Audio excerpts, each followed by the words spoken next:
9 cycles have passed. When the gods deem mortals too powerful, they decree a race between their avatar and the mortals to determine their worth. In the race, the mortals are granted a chance to engage the very gods themselves. The mortals are granted a chance of survival. The mortals are granted a chance to become gods.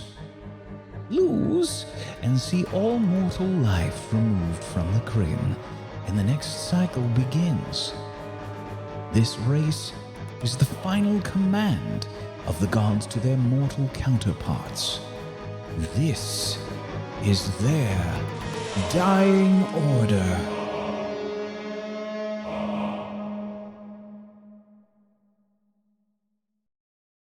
Hello, everyone. It's me presenting Tablestory's Dying Order. It's always the worst. Just like 2 seconds before the thing ended, PB was like about to go in to say something, and it's always like the weirdest thing when you're the only one running all the production stuff here and being like, "Hey, shut the fuck up," and you just feel rude, being like, "Nope." Someone goes to say something, you go, "No, no, I'm speaking now to the audience." Or like on Gone when I'm like, guys, hello, we're starting, and you guys are still talking. Yeah, it's always weird. Mm-hmm. Anyway, it doesn't mean anything to those. It's my 22-month anniversary with Tablestory. Wow. Sorry. No, what are you gonna do for it? I'm resubbing. Paying Whack $2. Nice. Okay, sorry. Go on. Enjoy that money, Wank Steven. Speaking of money, we have a shill show next Saturday. Oh. And if I don't mention it right now, I will forget, and then Wank Steven will use all of that money to hire a hitman to kill me. Next Saturday, shill show. Don't know what it is. See you then. Go and find Wank Steven on the internet and bug him for answers as to what is happening. But make sure you jot down next Saturday, which is Saturday the 28th of March, 2020. For some shill show goodness. Until then, we have this. This is Dying Order. This is a campaign brought to you by me, played in by these players, and yeah, I think that I'd say you guys are like hyper super prepared for today's episode, aren't you? Yes, we are. Ready. Let's go. Yes. There is. Yes, this has been an interest. This is like since you got 4 to p.m. Since you got to the Sorry. 4 p.m. Since you got to this town, pretty much everything has been leading up to this point, I'd say. And what you did on that track, on that journey to prepare for it, well, it's done. I've been playing a lot of Mass Effect. And, you know, like in Mass Effect, there's like a whole thing where the more stuff you get for the final thing and the more war assets you have and the more friends you have and if they're loyal and stuff like that can depend on what happens. Some of that has played into my preparation for you getting to this point here, which is why I say you guys are prepared, I think. Well, you're as prepared as you're gonna be. Before we get into it though, how's everyone doing? You all good? Good. Mm-hmm. I'm ready to kill demons. I will warn too. you, I have a cough and it is nothing serious. It's just a normal cold. But if you see me going or muting my mic and suddenly, don't worry. Just because on my stream, whenever I cough, people are like, it's fine. I'm fine. Mine, they just say, because they always say, even before this, just no dying on stream. That's all they say to me All right. for years. It sounds like they really care. Sometimes I like to think they do. Just don't die. All right. How about no dying? You can be in Bare minimum.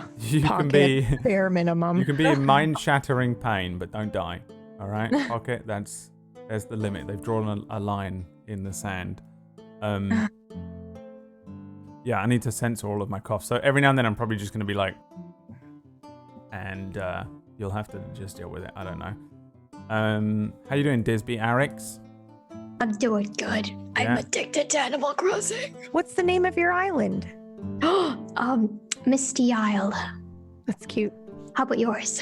I don't have a Switch, but I know that that's what everybody is doing, naming their island. Do you plan to get it one day? I don't know. I've never really played Animal Crossing, but Because maybe. I'd like to read your island. Oh, okay. In that case. Sorry, Brad. Sorry, Brad. No, you're fine. I have no idea what Animal Crossing is, so I just can't join in. I've never played it. I don't know Everything anything about it. I've learned from my Twitter timeline. Yeah, this week. Yes. Yeah. Yeah, I didn't know Accurate. anything about it really before that. There was like something on my TV the other week, and I was like, what the fuck is that? And Emma was like, that's like, I don't know, insert character name from Animal Crossing. And I was like, oh, like that's how little I knew about it. I'm full hardcore, like boomer, lack of knowledge about Animal Crossing. I mean, it must be addictive, but from what I can tell, nothing happens. Like, that's the point. Is that the point? Perhaps. No one knows. No one knows what it is. I've never played it either. You don't know so what it I'm is. like, I'm learning along with PB on my timeline. I'm like, oh, okay, that's a thing. Oh, okay. It looks super cute. Yeah, And I feel like and I've that's missed all out it on is. something. That's that must be all it is. It's just a thing that looks cute, but no one actually knows what its purpose is or what you do in the game. Even I know there's Disby. debt involved, right? Like you have to pay a debt That off. sounds great. That's right. Actually, I have played Animal Crossing. I played like 10 minutes of a game like many, many, many moons ago. And this raccoon character finds me in the first 5 minutes of the game and is like, you owe me tons and tons of money. Now you must work to get. And I was like, fuck, this is my real life. I don't need this in a game. Then I never played it again. Close. It's too much. Too real. Too Yeah, real. that sounds terrible. Why do you like this Don't you- game, Disby? But no, don't you kidnap people There's to more not to kidnap? it. Don't you have to Kidnap entice people? people to your island? You do. Is You it cult do. Is it a simulator? kidnapping? Is this like a crime? Is it like are you a mob boss in Animal Crossing? Maybe sort of, but not Okay. really. They just don't label it so. Okay. Oh, okay. Okay, well it sounds like you've really sold it to me so far. It's a game that's got debt in it. You kidnap people. It just sounds like GTA. But with cute animals. GTA So- with the cute animal And you DLC. capture animals and you talk to other furries. You talk to furries. From everything I've seen, It just sounds like my Twitter they're all mentions. furries. Because Yeah. you capture animals, but then you talk to furries. It's my Twitter mentions, just endlessly complaining at me. All right. Well, I'll definitely be buying 2 Okay. copies of the game. Yeah, all I've seen this week One is for you Animal and- Crossing and Doom. That's it. Which are 2 games yeah. that I'm not too interested in, which is weird because And by Doom, you mean Quake 2020. I sorry. don't. Yeah. Sure, that's going to upset some people. Remember Yeah. that that's Pumpkinberry at Pumpkinberry and not me. Yeah, I tried to play that last Doom game and I didn't like it, which is really weird because on paper it looks exactly like my shit, but I just didn't enjoy it that much. I don't know. It was like too much. It was weird. I'm like, again, Boomer strikes again, where I'm like, maybe I'll play Animal Crossing instead. It's a little Animal Crossing is even too quick for me, you know. All that debt. All that kidnapping. crossing and debt. All that island naming. That's the other thing. All I'm seeing is people telling people what their island is called. And in my head, it's just their weird little code for vagina. So as soon as you were like, it's called Misty Trap or something. I don't know what you said it was. Isle. Grassy Crevice or whatever you said it was called. I am just not... that's all it is. And now I've ruined it for you too. So now you can't go on Twitter without seeing it. And that is... that's all I've been able to make out. That is the end of us shitting on Disby's favorite thing of all time right now. So let's play some Shit on D&D. it. I told you. I'm not going to make that joke. Okay, let's go and play some D&D. All right. So, last time, who remembers what happened last time? I've been Pumpkinberry. trying to forget. Why don't I let you tell us some of the No. bullet points? No. Tell us one no, thing, one Mama, I standout killed thing. a man, all right? I killed a man. Put a mind spike against his head and It seriously was an accident. pulled and that then trigger he wound up. 3 Yep, times now with he's dead. 3d8. God. Yes, so Okay, he was a badass assassin. I thought he would be wounded greatly, but I didn't think I'd kill him in one hit, for fuck's sake, okay? he was a It was an badass accident. assassin, but you're a badass sorcerer, and Oh, yeah. well, thank you. that was both. That was the issue. But yeah. So Ellie was in the. Ellie went down to the Girl Scout Academy to try and pick up some fresh cookies for our friend Grim. And while she was down there, she tried to break into the head honcho's office. What we didn't know at the time, but know now, is that she was hit by a sleeping dart that catches anyone who tries to break in, should they actually manage to get past the incredible lock that he had on the door. It upset Bo. Bo said, let's go and see what's going on, see if we can break into the Assassin's Guild and find her. That's a good idea. Him and Suna came up with the idea to turn invisible and then bang on the door until someone showed up, which they did. It was an assassin, thinking 2 people who were invisible were up to no good, trying to break into the Assassin's Guild. He did whatever a good assassin does and tries to kill them.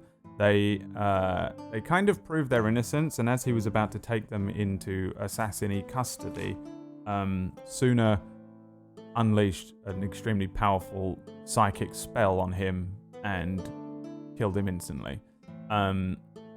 They then decided to hide the body and barrel. they dragged the body over to where Aura was, who was speaking to Kalugi, and Aura and Suna took the body down into an alleyway, found an old barrel, and threw the poor gnome's body in there, sealing the barrel up.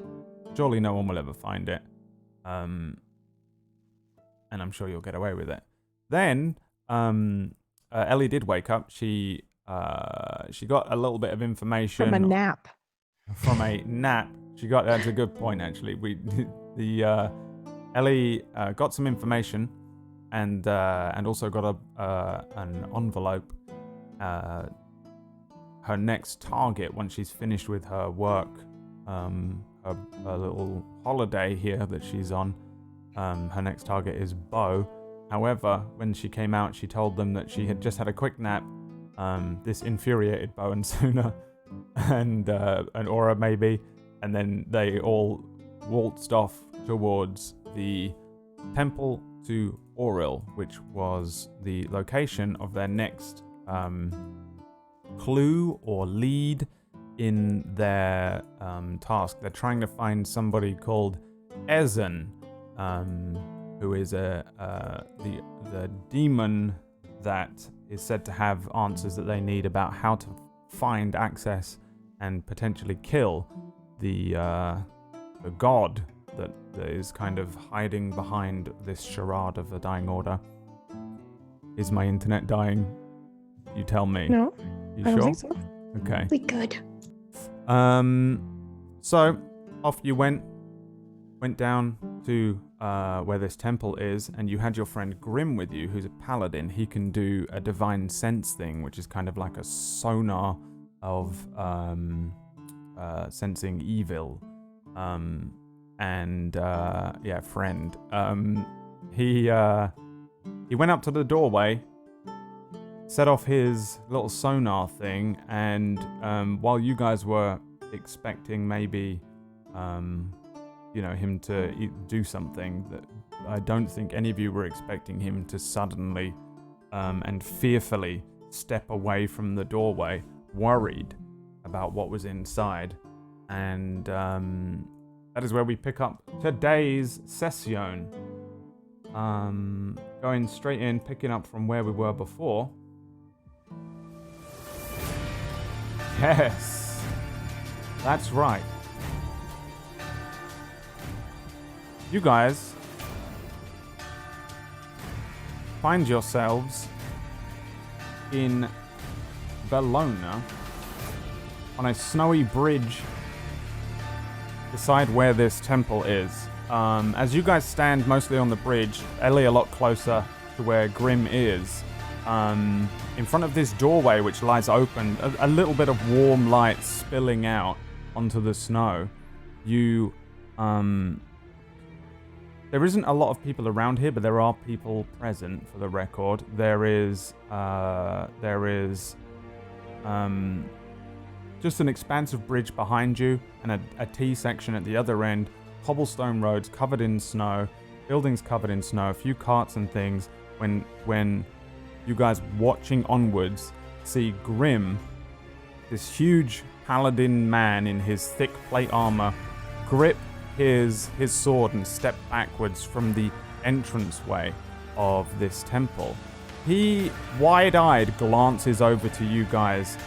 The 3-4 of you, including Kalugi, that are away from him, see him suddenly snap his head backwards towards this entranceway. And with a sudden arc of his arm, he brings his blade over, and something just in front of his face that seems to have been moving quickly out from inside this building explodes into what looks like ice and snow. And then these things begin to swarm him. Several creatures, about the size of a dog, fly out from the entranceway of the temple. There are these sheet white kind of imps which are flying around near where Grim is stood. The leathery kind of wings that you might have caught, one of you caught a glimpse of previously. These small gnarled frames, these overly large feet and hands with these knives on the end of them. There's this long twisting nose that hooks downwards from a set of very malicious, small little yellowed eyes.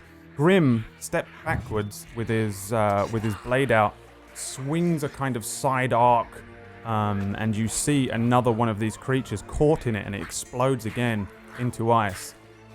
There's a sudden sound of human footsteps running forwards, screams as several devoted followers brandishing knives run from the entranceway and start stabbing at Grim. From the icy spire at the top, those of you that aren't Ellie see an open window.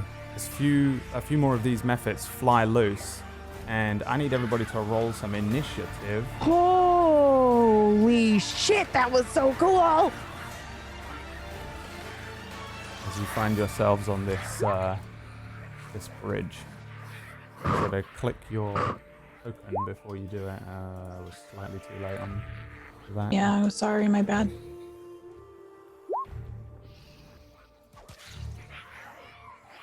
I think I can change it though myself, right? So I need to just add you to it. It was me being slow to bring the turn order up. Fucking cool! Alright, I'm gonna roll for the devoted followers and the ice method, which is what they are.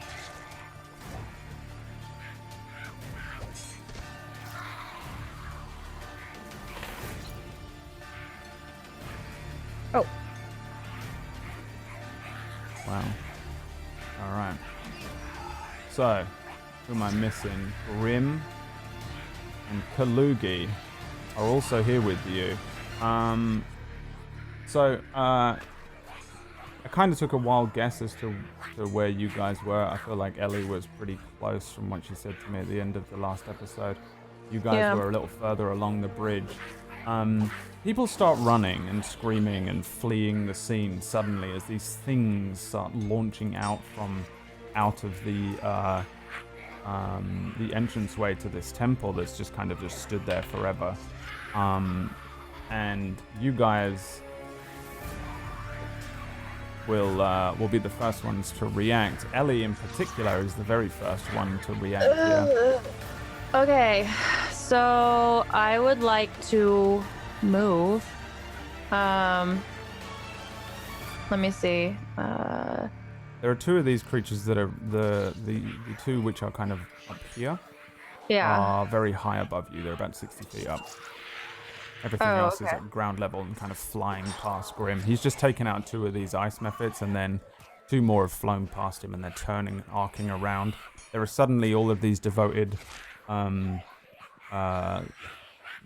human-looking men and women running out, cloaks over them, nothing on their bare feet, come running out, a wild look. All of them kind of thin, look like they haven't eaten, not wearing anything of worth, with little knives and scimitars, and they come rushing forward at Grim, who suddenly starts bringing his sword around in big arcs. They're jabbing at his mail. They're trying to go up at his face. These things are flying around behind him, and he's suddenly surrounded by everything. You rolled a good stealth check last week, so you're still kind of hidden from them. It doesn't seem like any of them seem to be aware that you're there. However, it does seem like as soon as he kind of appeared in this doorway, suddenly they came rushing out, almost as if they were prepared for you. Is this right here? Would this be coverage, this area right here? So that is the bridge wall. If you can get behind this thing, then yes. But you are on the edge of a bridge, and there's a 40-foot drop down onto ice. So that area below you there is like 40 feet down. I did mean to annotate it, and I don't think I did. Oh, okay. So just be aware that if you were to fall or be pushed or anything like that, you will. And you're on ice and snow, so you know. It's not like I'm sitting here planning that, but if it were to happen, it's a nasty drop into How far can I move and still attack? Your whole movement. Which is 30, right? 30, yeah. You can use your bonus action to do a dash, which is another 30. But then Yeah, you won't have your bonus action to be able to hide or anything like that. Oh, okay. I don't know. Kind of want to get away from these guys. But I kind of want to... Oh, but there's no cover over there. What is this right here? That is what looks to be some sort of... just a not a thing that you can hide behind, but a thing that you would tie horses to. I forget what they're called now. Oh, yeah. Okay. One of those. Yeah, I think I just dash backwards or go backwards. Do I need to do my dash maneuver because I'm in range, or? You are not actually in range. Oh, I'm not? Okay. No, you've got 10 feet between you and this one is 60 feet above you. So yeah, nothing has seen you at all. You can imagine that there are a handful of people here that I'm obviously not going to put in tokens in for because there's no point, but they're kind of running away from the scene as well. So you being somebody that runs suddenly away from this area would fit in fine. Okay. I don't think anything will see you, but we'll find out on their turn. I will attack Or you can this attack. guy right here. Yep. With my bow. I get advantage, right? You do, yes. Actually, do you have advantage, or do you just get your sneak Assassinate attack? plus he's in range of him. Right? Yeah, I can never remember the rogue ball. You get sneak attack. You don't need advantage on the attack roll if the enemy on the attack roll if another enemy of the target is within 5 feet. So you don't have advantage, but if you do hit, you get sneak attack because it's basically the creature is distracted because it's dealing with Grim. So it's not that it doesn't give you advantage, it just gives you sneak attack. No, but I get on the advantage damage. on any creature that hasn't taken a turn yet in combat. Oh, yeah, sorry. I thought you were just Yeah. you were using No, sneak that's what I was saying. I was like, do I have advantage? It was because of that, yeah. Yep. Yeah. You do. Ignore me. So I know 16. how to GM. I've only been doing it for years. 16 is a hit. And then 2 sneak attacks. There. All right. Wait, you get 2 sneak attacks because of... Crit, the assassinate. Right? It's an instant crit, right. Yeah. All right, how much damage is that total? A lot. I don't know.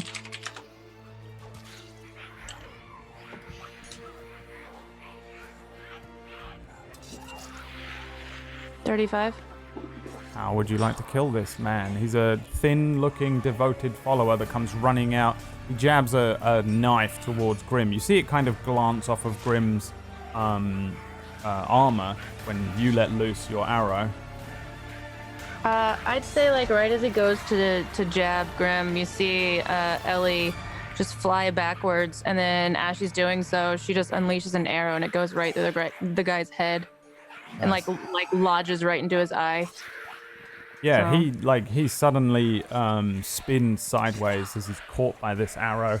A perfect shot, and then his body kind of hits the snow, kicks up some dust. Grim kind of like treads on it. Part of his grieved boot kind of lands on this person's body, but he's completely distracted, fending off all of these creatures. And then you're stealthing up again. Yes. All right, not much for you to hide behind, but a 29, natural 29 is a fucking high number, so we'll say people and staying low and chaos is what you're hiding behind right now. Yeah. And that brings us to you, Suna. A little further up on the bridge. All right. I'd like to move forward. We can't see Ellie, right? She's stealth.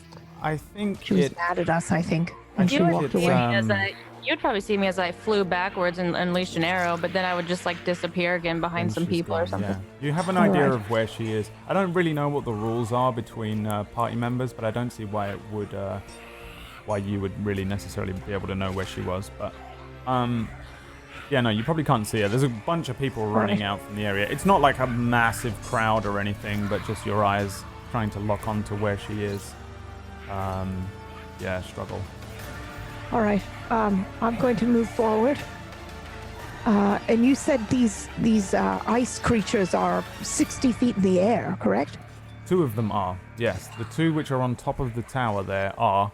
The ones at the bottom, these ones are not. They're on kind of ground level. I mean, they're like probably like 5-10 feet in the air, kind of flying around. These ones are about 60 feet up. All right. That's perfect. Then I will cast a firebolt at this one here. Okay. Give me that attack roll. You did. 19 is a hit.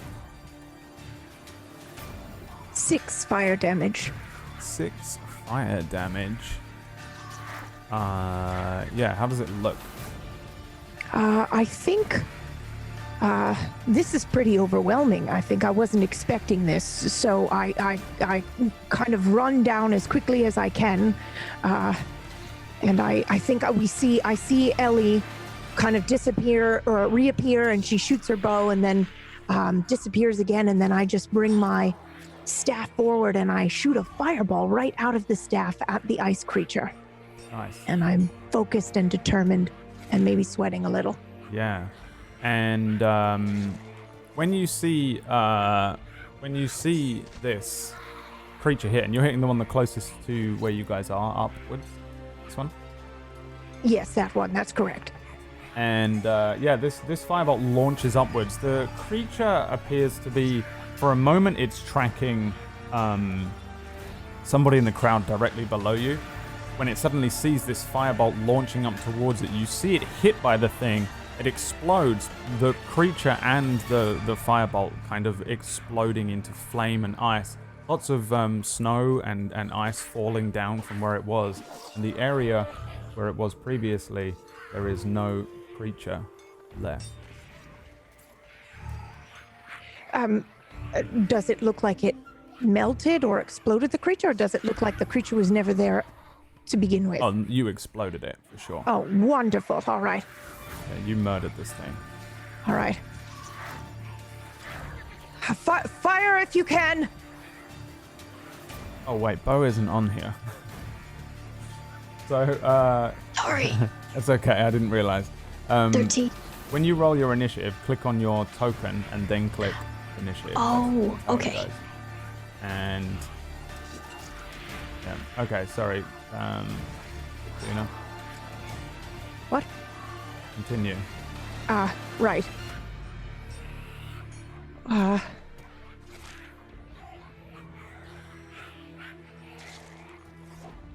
Sorry, one moment. I know I have 1 or 2 things I can do on bonus, but I just want to make sure.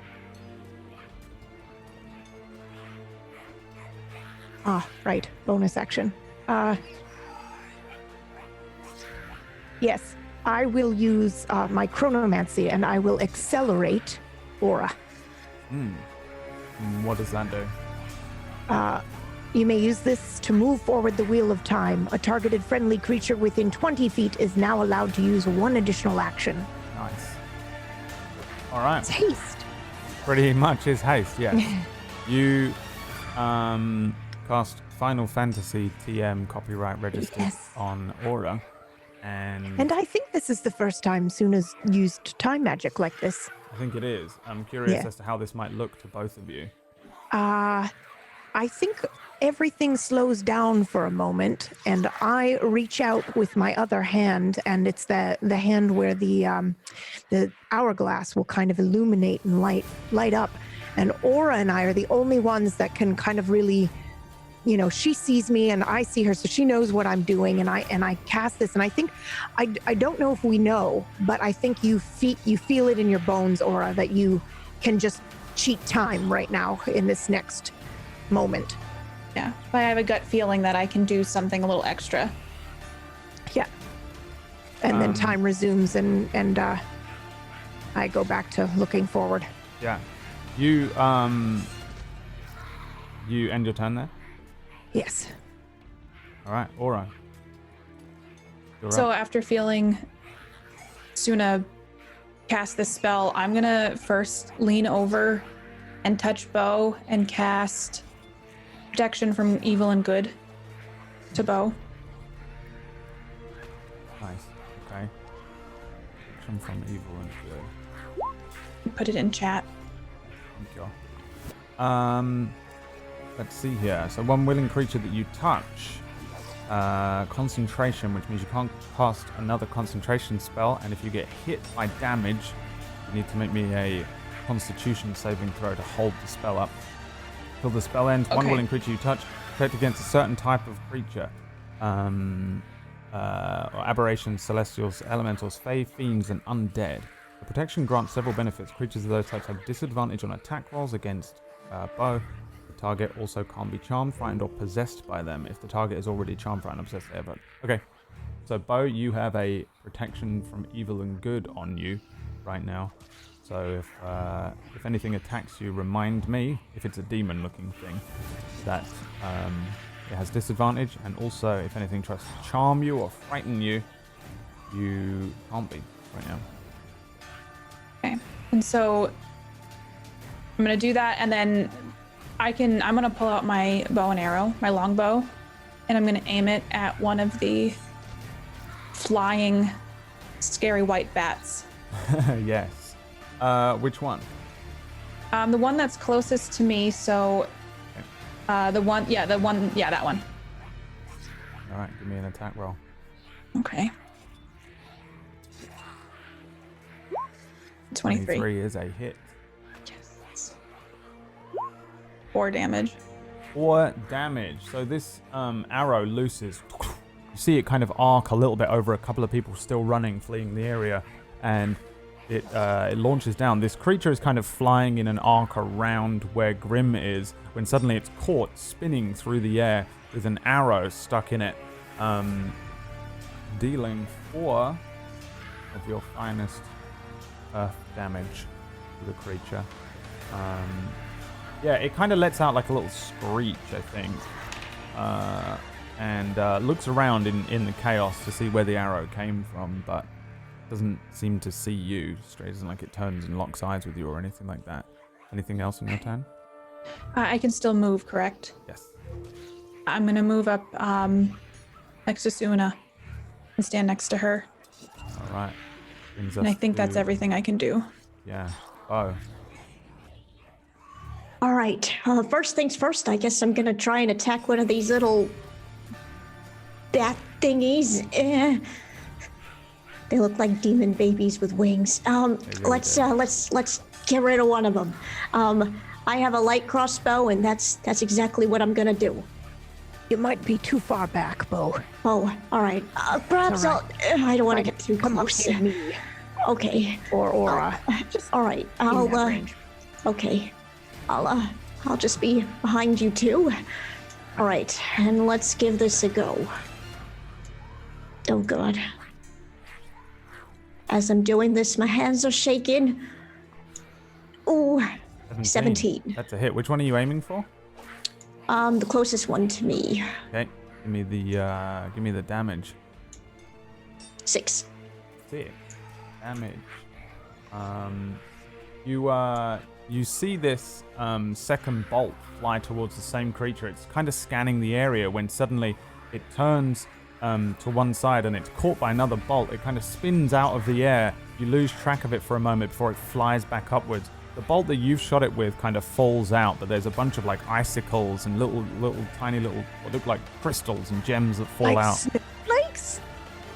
Like, yeah, let's say snowflakes. Wow. From this thing as it flies back upwards. It's still got the arrow through it, just like the feathered end and the iron piece pointing out of its stomach. The bolt, yeah, you've done damage, but it kind of just pulls the thing out and scans, and I think it sees where you guys are, lets out another screech. Actually, I'm curious. Maybe no, you guys. No, what languages do you guys speak? Do you speak any exotic languages that aren't like Elven or Dwarven or anything weird? I do, but can I just message it to you? Yep. You want me to do the same? Yeah, if you speak anything, I know one of yours, but anything exotic. Okay.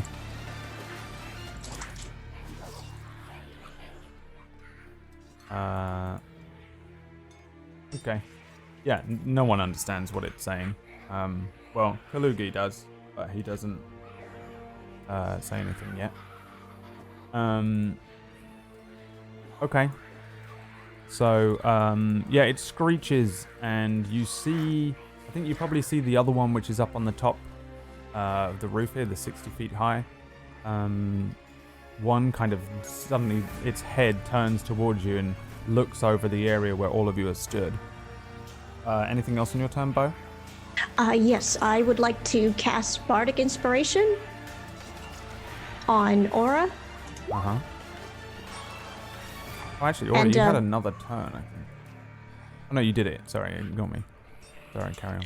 Okay, and I too place a hand on her shoulder, and instead of my usual shouts when I cast inspiration, I just whisper in her ear, I give you a little bit of inspiration, and hopefully she feels that instant buff. I look over my shoulder and like nod my head and smile at her, or at him, excuse me. Okay, that's the end of your turn? Yep, that's the end of my turn. All right. Ice Mephits, little creatures.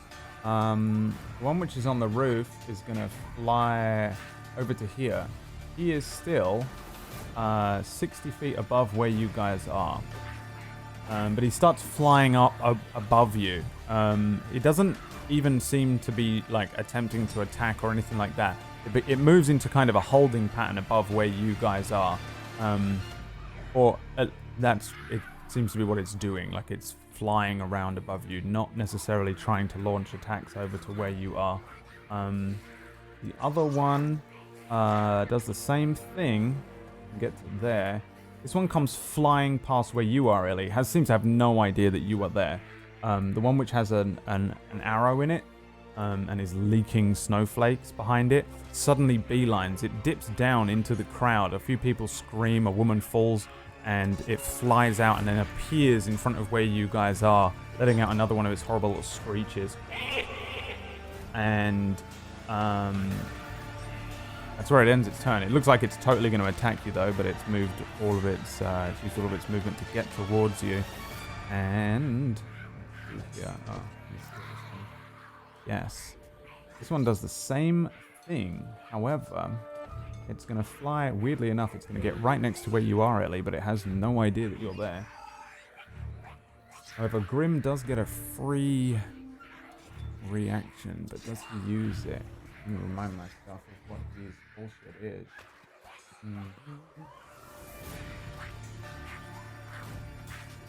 Yes, I think he probably will attack.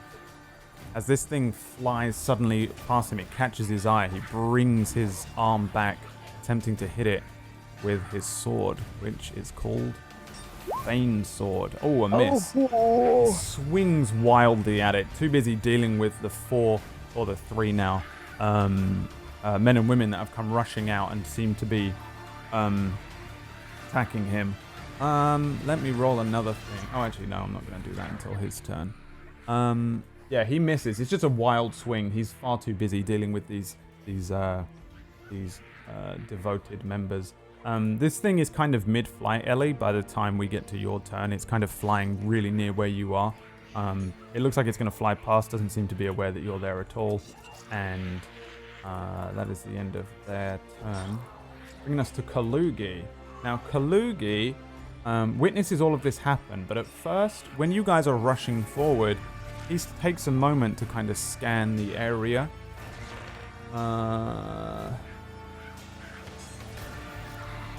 Let's see. I don't think he would do that.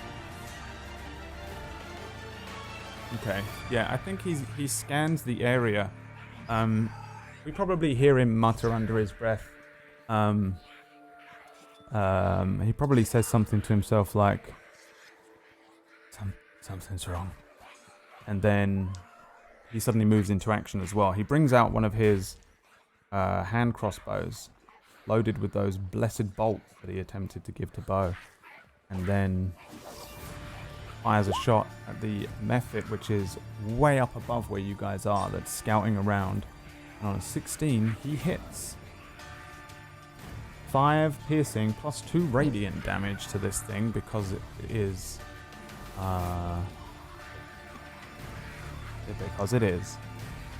demon in fiendish in nature. And yeah, I think we see a bolt. It's exactly the same as what Bo's got going on. The bolts are a little smaller. He whips out from underneath this hood that he's wearing tonight and fires a crossbow bolt into the air while he starts stepping forward also.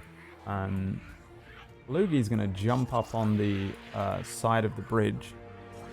Jumps up, gets an advantage point, fires off a bolt. You see it hit this one that's in mid-flight. Again, you see it strike the creature and it kind of just loses its flight a little bit. There's a little burst of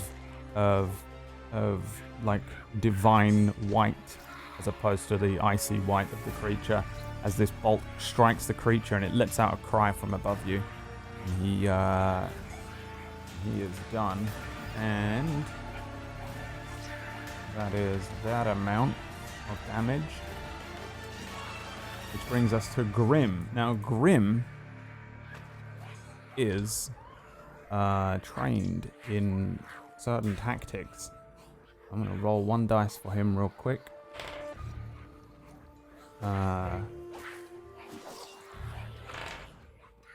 He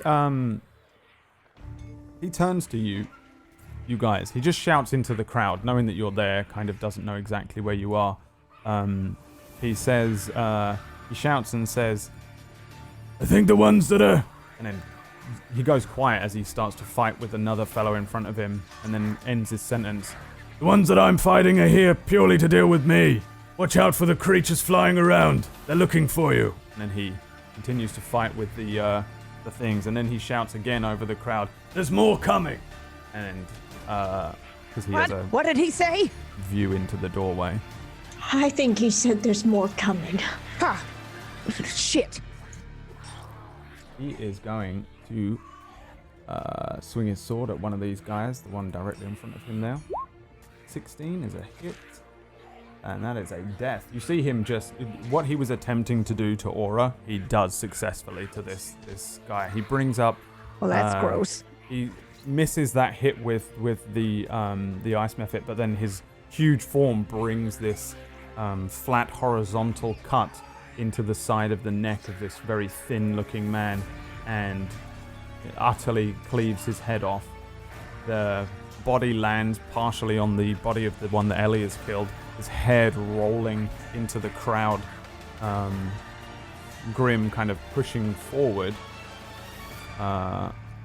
when these other two are now going to attack him.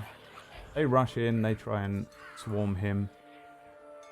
2 attacks from these guys and their scimitars.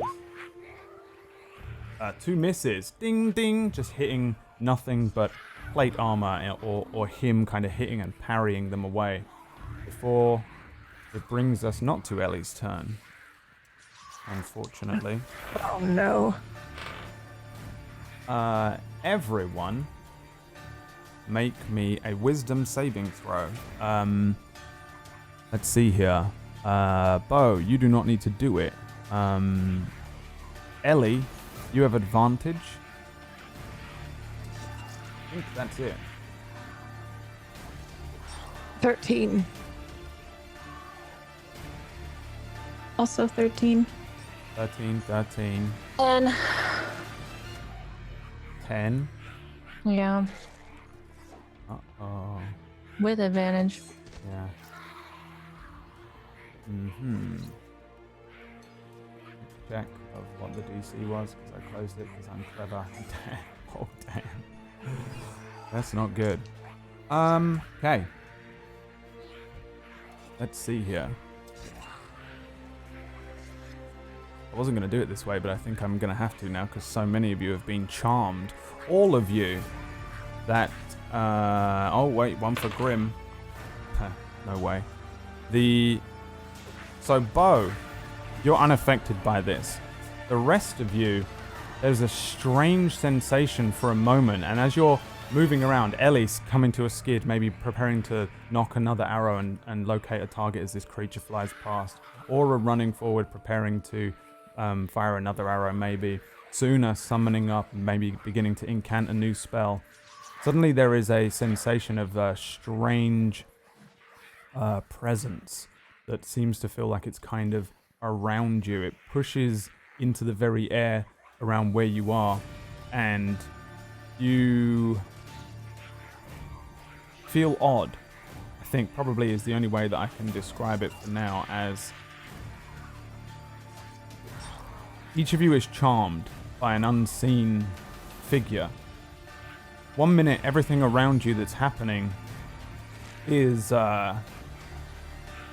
it's chaos and danger and fear. And then all of that is taken away from you in an instant. These creatures that are flying around are your friends. Your friends are your enemies. The devoted people that are stabbing at Grim are your allies. Grim is the enemy. Bo, this old man who was once your ally, is in fact a traitorous wretch who set you up on this. He is the creature you're looking for. The flying around demonic-looking animals are not at all what you thought they were. They are on your side. It is this old woman, Suna, who is evil. It is this tiefling ranger who is your enemy. It is this half-elf rogue, this assassin who has been plaguing your every step. This paladin, this man under the hood, Kalugi. These are all your enemies now. On your turn, at the beginning of your turn, you can make another wisdom saving throw. Otherwise, everything is inverted. Your enemies are your friends are your enemies. That is only Ellie, Suna, and Aura. You also hear a strange, I don't know, whistling tune. A strange something, and it's not necessarily playing through your ears. It's emanating from within this tower close to you. There's a pulse, a link to someone, something in there you can't snap free of right now. It seems to be interfering with your decisions. Brings us to Ellie's turn. I roll for the save first, right? With advantage? You can roll me a wisdom saving throw right now, yeah. Okay. Shit. 10. You are still under the effects of this charm. So right now, I just want to attack Grim or Bo. Right? They're the only enemies I would see. Suna and Aura as well, and Kalugi. Right. Oh, so everyone's my enemy except for you, the you don't devoted. know who Right. who isn't charmed. You just know that the Mephits and the devoted are your friends now. Everyone else is your enemy. That sucks. I'd Just say it inverted who was hostile to you, basically. I'd say that I would probably Oh, be honest. no. I think we know who's had the most friction here. Well, I'm saying as a smart move, I would move away from you guys. You are my enemy. Well, I'm not gonna attack you just because we've had friction. Because I don't think you're. I think Grim's the biggest threat to me right now. Fair enough. He is the strongest, and I might regret this. I'm gonna attack Grim. Okay. Give me that attack roll. Okay. How am I spacing out? There we go. 22. 22's a hit. Shit. And I. Oh wait, because okay, so I get sneak attack too. You Right. don't get sneak attack. You're only perceived as your allies, not actually your Oh, allies. okay. So he takes 8 damage then. Yeah. So an arrow, Grim has no idea where you are, or that there is anyone behind him, or that there is any real fear of an arrow launching in at him from behind when suddenly an arrow launches towards him. You see it puncture some of the exposed areas in his armor, and he stumbles forward suddenly, spinning around, trying to find an enemy. Are you stealthing up again at the end of this? Yes? Yes. Let's see if he can beat a 23. Nowhere near. Yeah, he spins around. He's shocked. He doesn't understand what's going on. He shouts out towards everybody a little further down the bridge and says, "Unknown assailant somewhere!" And he continues to fight. Brings us to Suna. Suna, give me a wisdom saving throw with advantage, because you have advantage.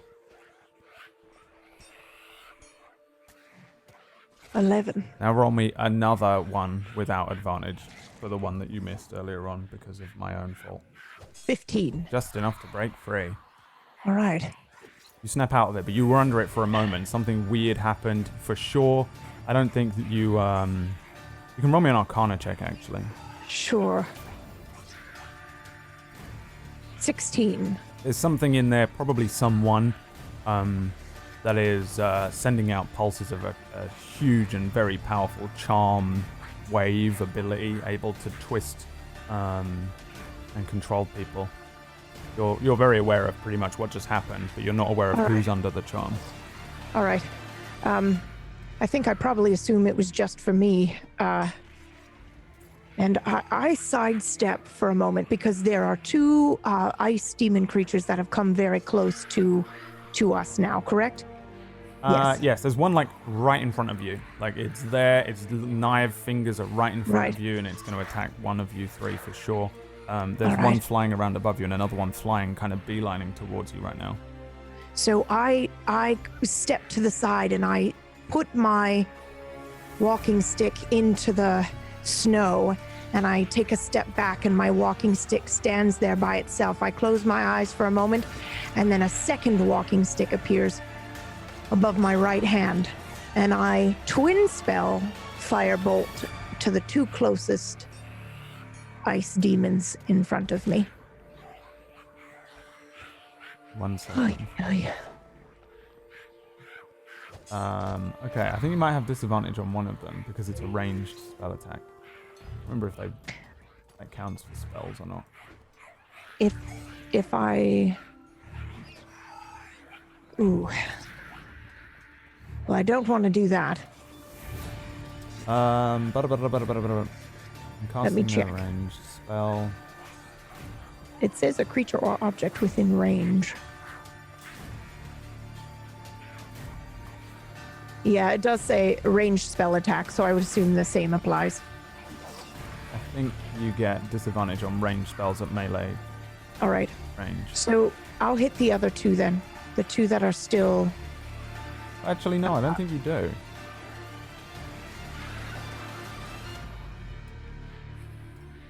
I think spells are just spells. I don't know. We'll go with no for now. Okay. Because I don't care All that right. much. Well, I mean, to be honest, it does make sense. It would explode in our faces otherwise. Like, it's fire. It's a firebolt. So I'll Right, just hit the it- other it- two, just to yeah. be safe. I know that it's for sure the case if you had a bow in your hands. I just wasn't sure if it was Yes. the same for Alright. spells. I don't know why I don't know this, but All right. probably do, but I've forgotten. All right. Yeah, you can do it. One is a 12. And then the other one? 8. Natural 1. Which one is the 12 and which one is the 8? Doesn't matter to me. Probably the closest one first. Okay. That's a hit. Give me the damage. Actually, I think I only have to roll once. Let me just look. Because I'm not casting the spell twice. I'm twinning the original spell. Hold on. But Yes, can you- it's the first spell that then targets 2 people. Oh, you don't have to do it twice? No, You don't have to make 2 attack rolls? that is correct. It Ma- is but making you can still original target 2 spell people? target 2 people. Yes, that's correct. It's called twin spell. It's meta magic. Cool. Alright, so both hits.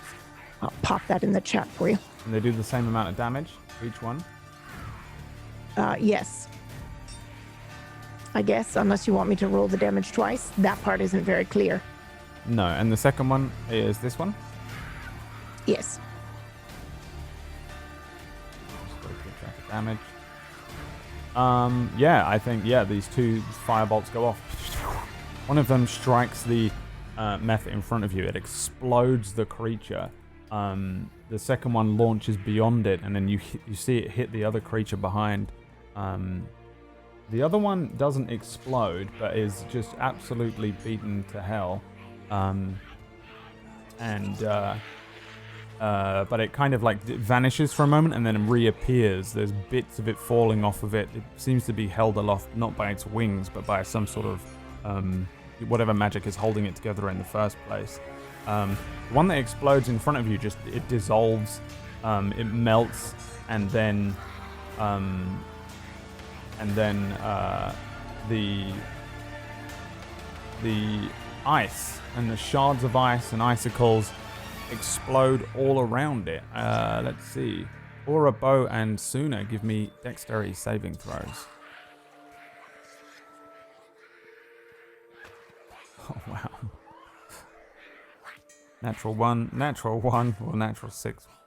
23. Okay, that's... Okay. Dear Lord. All right. So, Suna, you take half of this. Aura and Bow, you take all of this damage. 7. All of this fire and ice explodes directly in front of all of your eyes and faces. Some of you get arms up and shield yourselves, but it doesn't shield you from taking a few kind of little... It feels like being hit by darts and needles of ice. Flaming, melting ice that explode in front of where you guys are. As the steam and ice kind of hits you, you take a little damage each. And is that the end of your turn, Suna?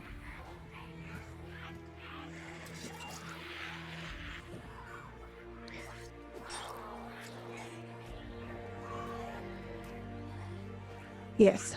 Okay. Oh, you do have disadvantage on ranged, but it doesn't matter. Because we'll say you aimed at the other one. Alright. Aura, your turn. I do a wisdom saving throw, right? Yes. Okay. 15. That's a make. You snap out of it. Give me an Arcana check as well. Okay. A 9. Not really sure what's going on, but something affected you with the spell then, and you shook off the effects of it just quick enough as you became a little confused with, what was going on around you, who was friend and foe, the chaos.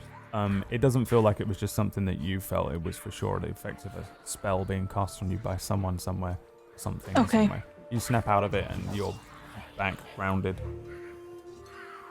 I'm going to kind of be in a daze, but then shake out of it, and I'm going to look at the white bat type demon creature flying around, and I'm going to cast Hunter's Mark on it, and then use my longbow to shoot at it. Okay. Give me the attack roll. Okay. The one that's flying towards you right now. Yeah, it's a 7. All right. It has a hunter's mark on it. You successfully cast the hunter's mark on this creature. It's now your marked quarry. You fire an arrow. There's a lot of chaos going on, a lot of people flying around near you, jostling past you, and you're hard for you to aim at this creature, which is now launching itself across the heads, barely above the heads of the people in front of you, and then the arrow flies a little too high as you make sure not to hit the innocents, and you miss that one. Do you want to move anywhere? So you said this guy's come. You do have a bardic inspiration as well, by the way, which you can use on misses and rolls and things like that. Can I use that now? No, because you've got to do it before I tell you that you hit or miss or whatever. But you've still got it. You've got it for 10 minutes, so it lasts for a really long time. Just remember that that's what it's for. It's to help you roll. You roll a d6, I think it still is, to potentially try and roll to hit if you miss. Okay.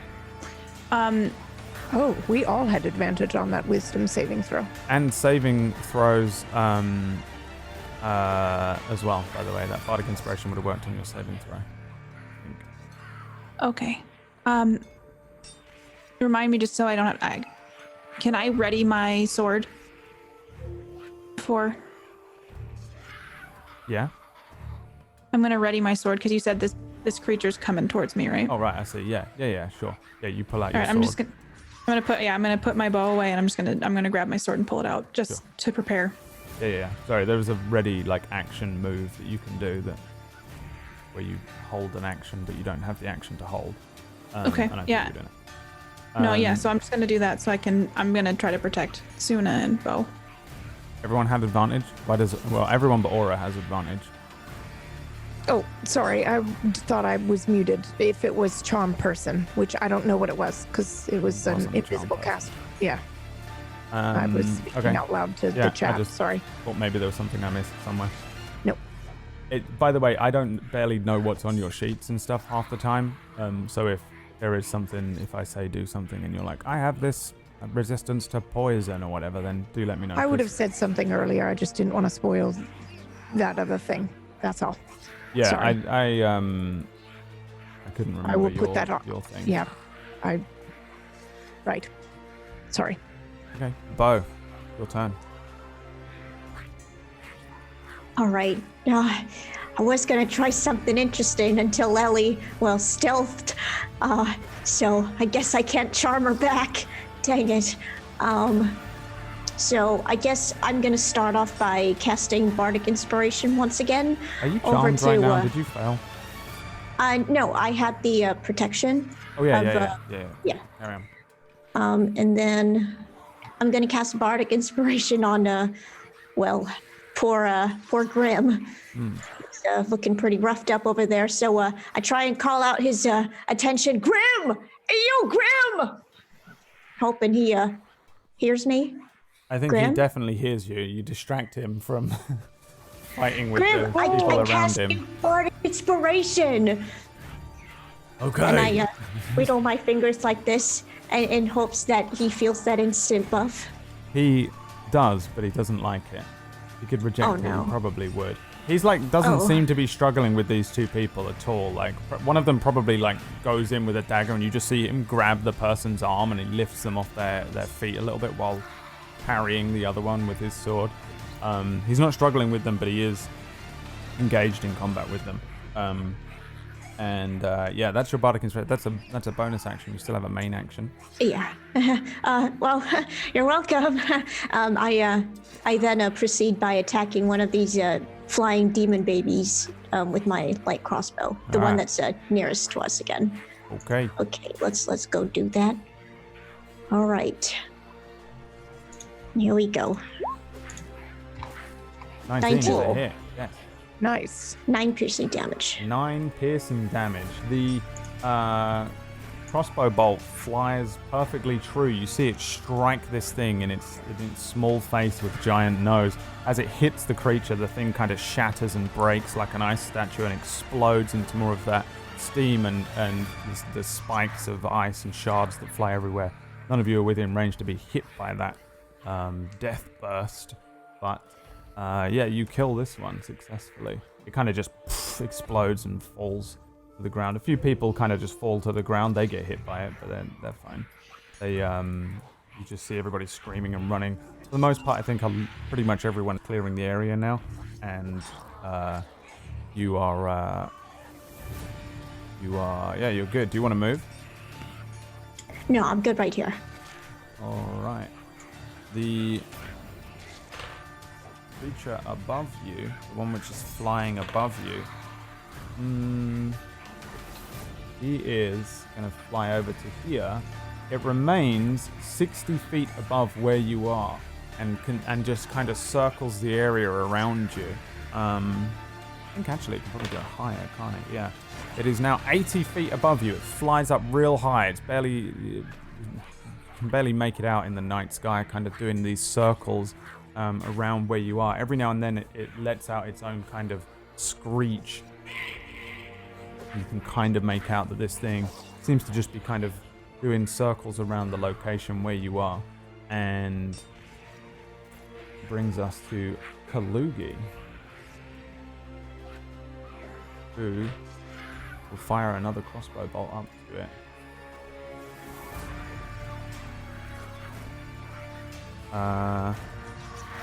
Actually, to be honest, Kalugi's probably going to look over each of you. No one's charmed anymore, right? Oh, Ellie is. He doesn't know where Ellie is.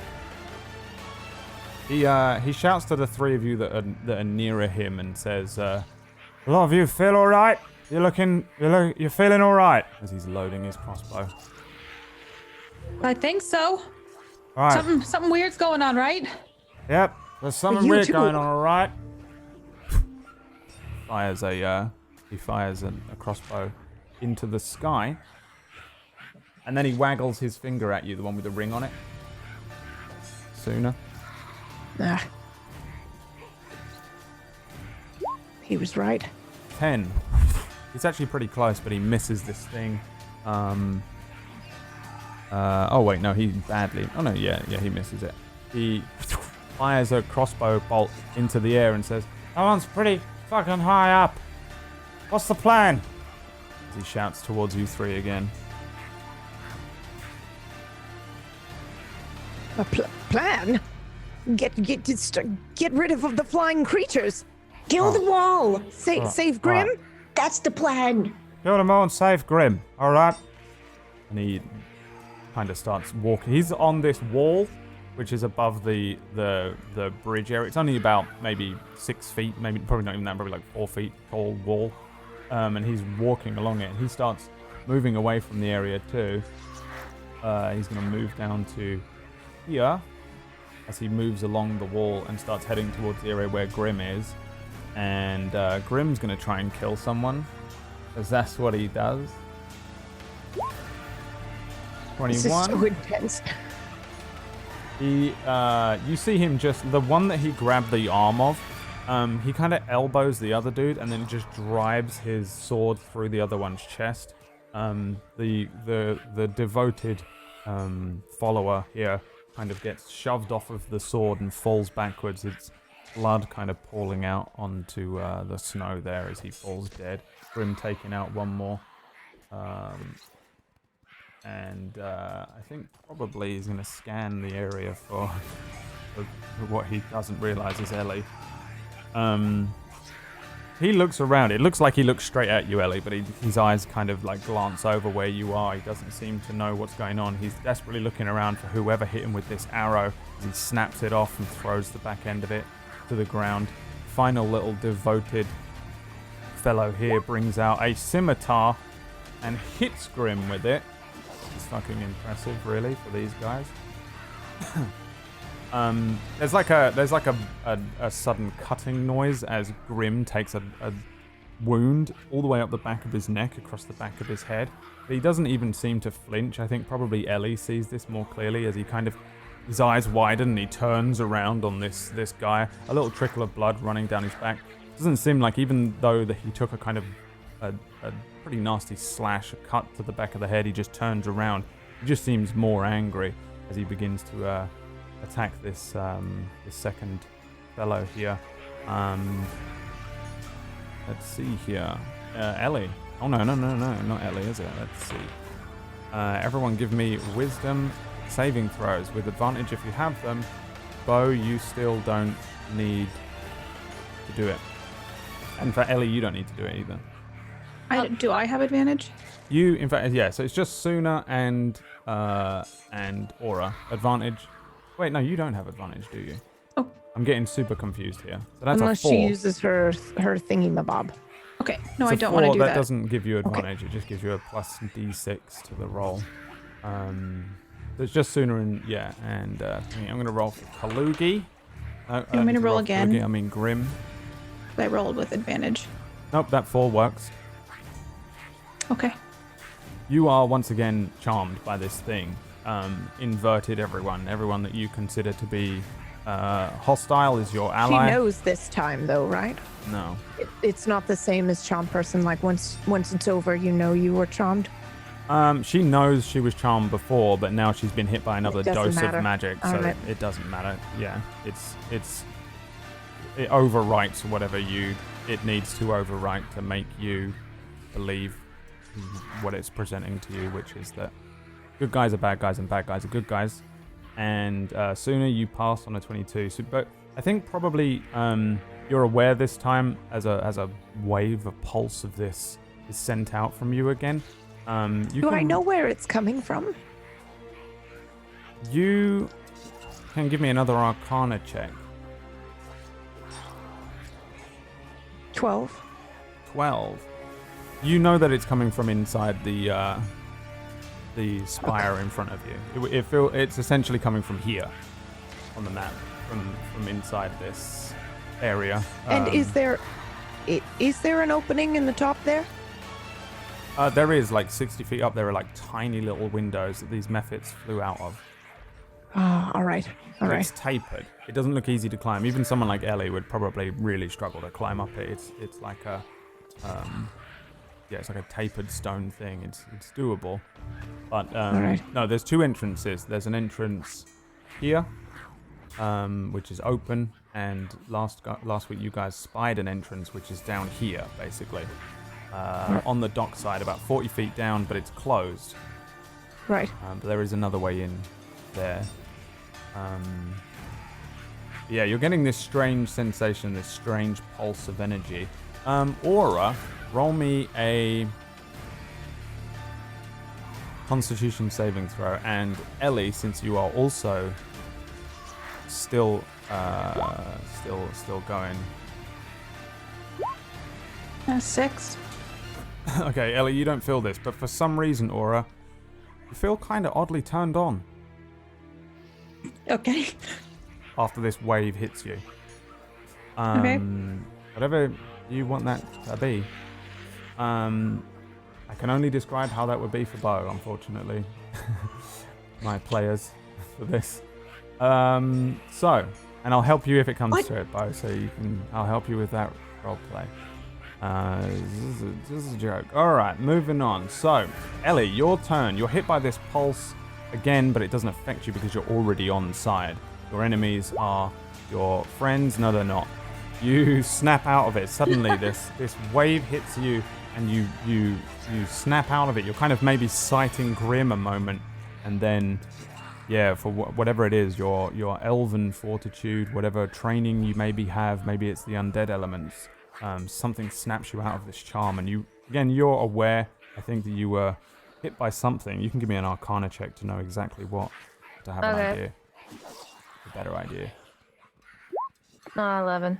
11. You for sure are aware that you were hit by some sort of spell that was cast nearby, probably within the tower. It doesn't seem to have been cast by one of these creatures or anything like that. Yeah, something was messing with your head a bit there. You got a little confused. And but it's your turn. You're within your own. My question would be, would I have any idea if I could get out of range of this spell?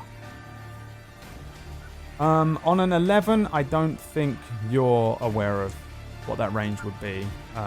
Almost certainly there is a range to it, but I don't think you could tell what it is yet. Okay. I would say I'm going to unleash another arrow at the last devoted. And 20. Yep, that's a hit. How do you want to kill this one? Same way? Yeah, I would say the same way. I'd say right through the throat this time. Yeah. So. The Grim kind of turns to this one, and as Grim is bringing up his sword above it, suddenly an arrow juts out from the Adam's apple of this final devoted. He kind of stumbles forward, choking on his blood.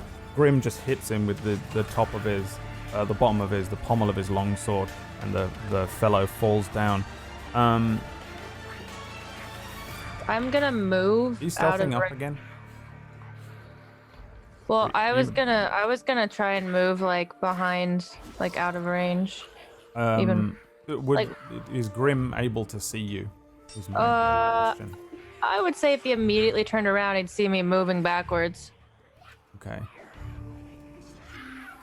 Let's see what he makes of that then. Nothing. He makes nothing of it. He doesn't care. He doesn't seem to care. He sees you. I think maybe he shouts at you something like, as this one falls down, he says, "Careful, there's another one." He now starts like looking around quickly where he is. He doesn't move though. I think I would obviously shout out, "I've been charmed. I hope you know that. I'm not anymore. Don't attack me. But something within that place is definitely attacking us with a charm." I look back at like Bo. Spins around and looks at the doorway then. Okay, and that's the end of your turn? I only went 30, but I don't think I can really stealth at this point, right? There's not many people. Yeah, I mean, there's not really anything to hide behind. You'd literally have to like lay on the ground in the snow. You know? But then I'm gonna go the extra 30 then to get further You back. can always attempt to stealth, but essentially the DC to find you would go lower and lower in situations like this. So it'd be a little easier to find you if I rolled to I'll look. attempt. 18. Okay. Yeah, you're hiding in whatever way you're able to hide in an There's open like a bridge. little bit of built up. Pale as fuck. It is also, just so you're aware, it looks very much like daytime on this map, but it's nighttime. And the area is vaguely lit by lamps and things. There is light spilling out from this temple. There is light spilling out from some of the other places nearby. But the bridge is kind of dark. There's enough natural light that you guys can see without using dark vision, but there's a lot more shadow here and stuff on the bridge. That maybe that's really what you're concealing yourself within. I have a quick question. How does one who is dead and soulless get turned on? Oh, maybe we'll find out. Okay. Entirely up to you. I'm not going near that. We'll find out. We'll see, maybe. All right, so that brings us to Suna. Right. I would like to back up.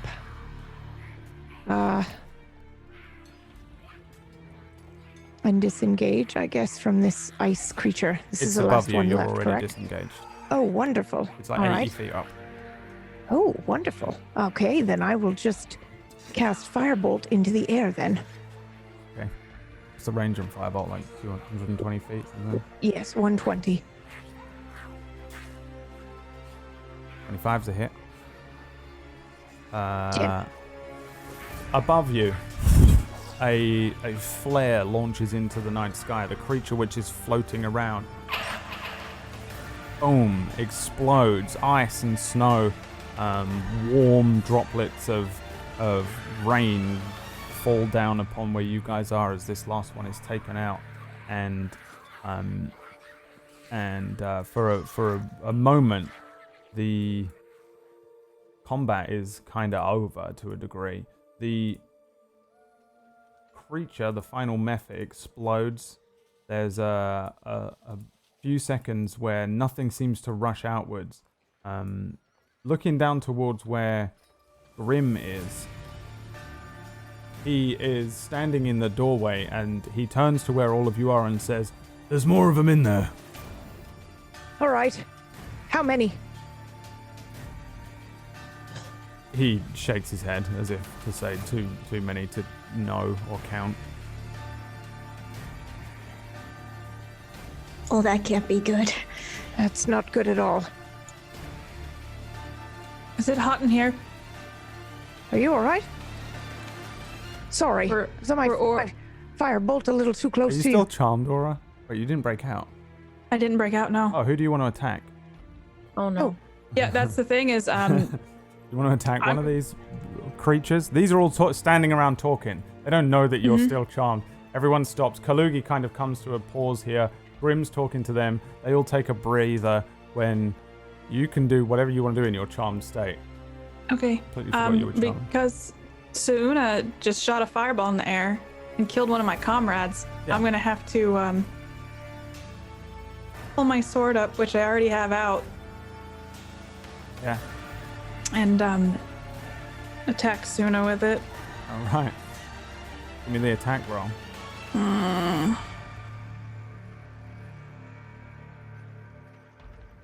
Don't want to. It's all right. 22. Yes, it's me. Yes, Yeah. yes. Give me the damage. I then. will. I will. May I shield? You As a may reaction, shield. Yeah. however, because that will make all the difference. Actually, I think it's only 2 for shield. Hold on, let me just double check. Oh no, it gives me Still a gives you plus plus 5. five, yeah. Yeah, then fuck it. Yeah, that stops it. All right. Aura, give me a whiz save. All right. 18.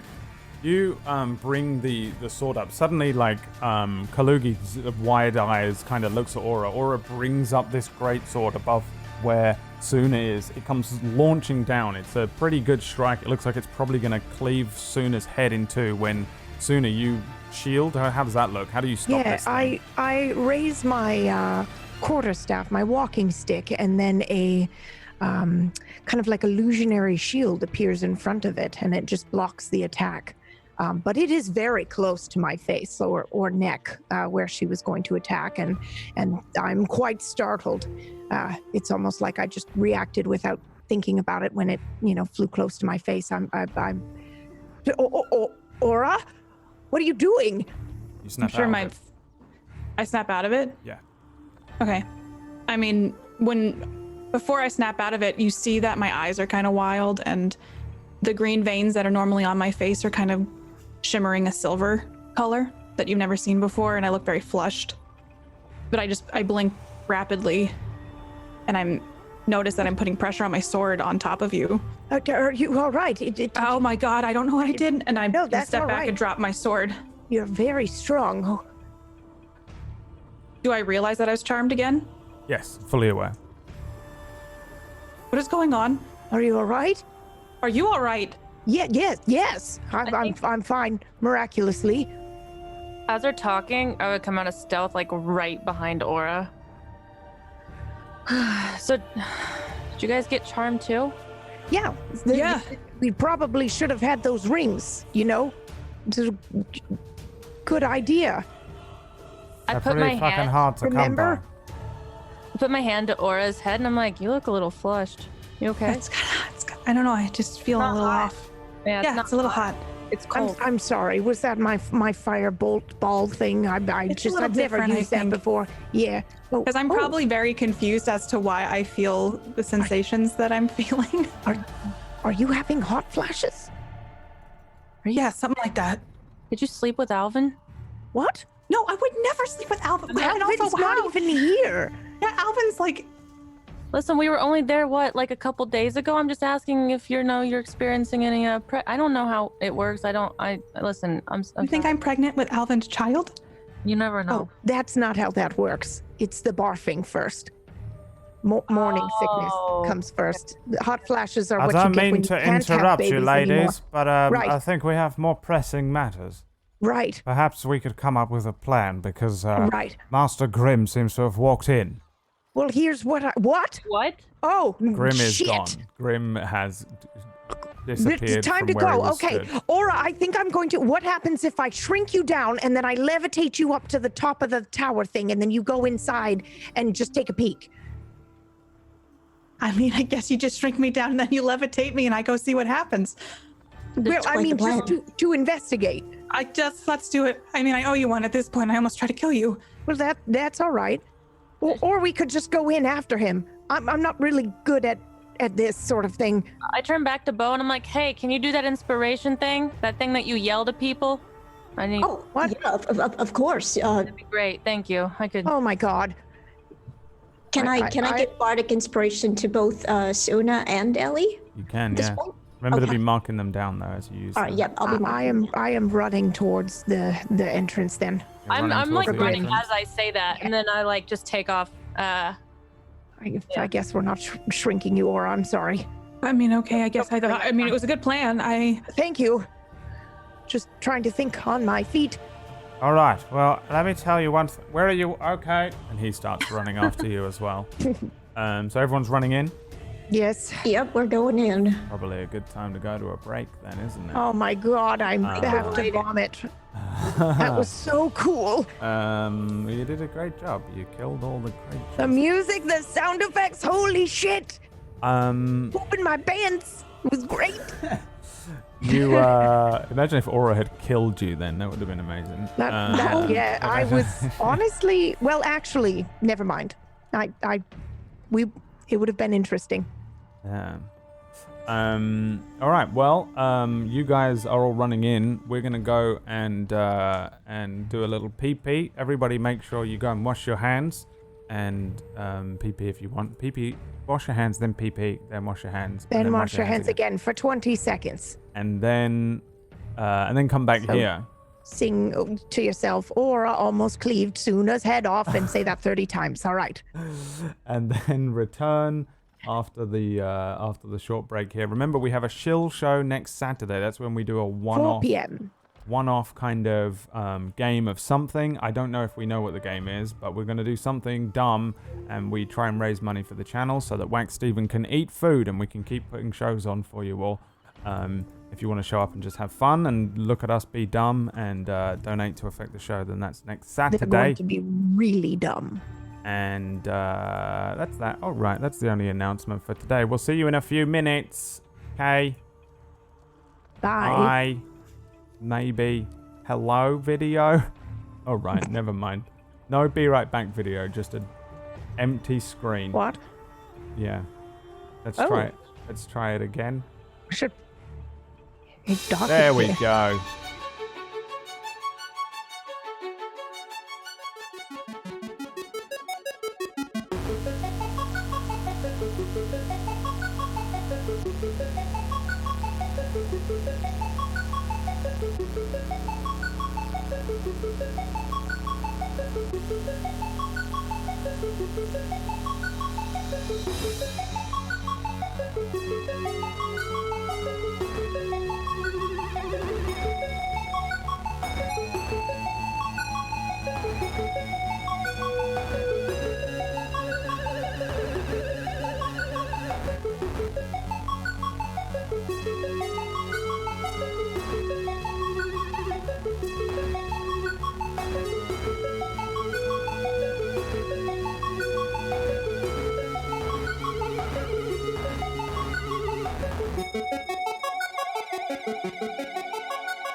Hello everyone, welcome back to the second half of this here episode.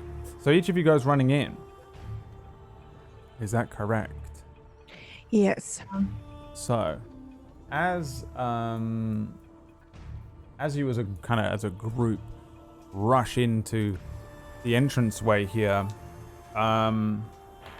you. Oh, I was just gonna say, do I see anything when I turn the corner?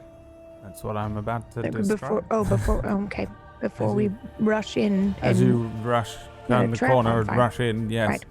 You you look into this hallway, and it's a long hallway that leads down towards a chamber in the center, which presumably is the square portion from the outside.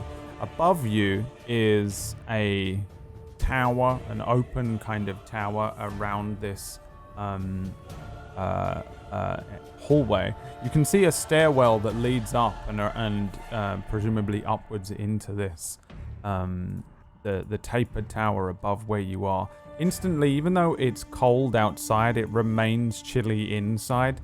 There is several sort of grey and white stone stairways that lead upwards to platforms above you in the tower, but there is an immediate hallway, a connecting kind of hallway that leads into this temple. And it's an odd structure. there's I'm worried about. I'll get to Grim. There, bits of him are all over the walls. No, Stop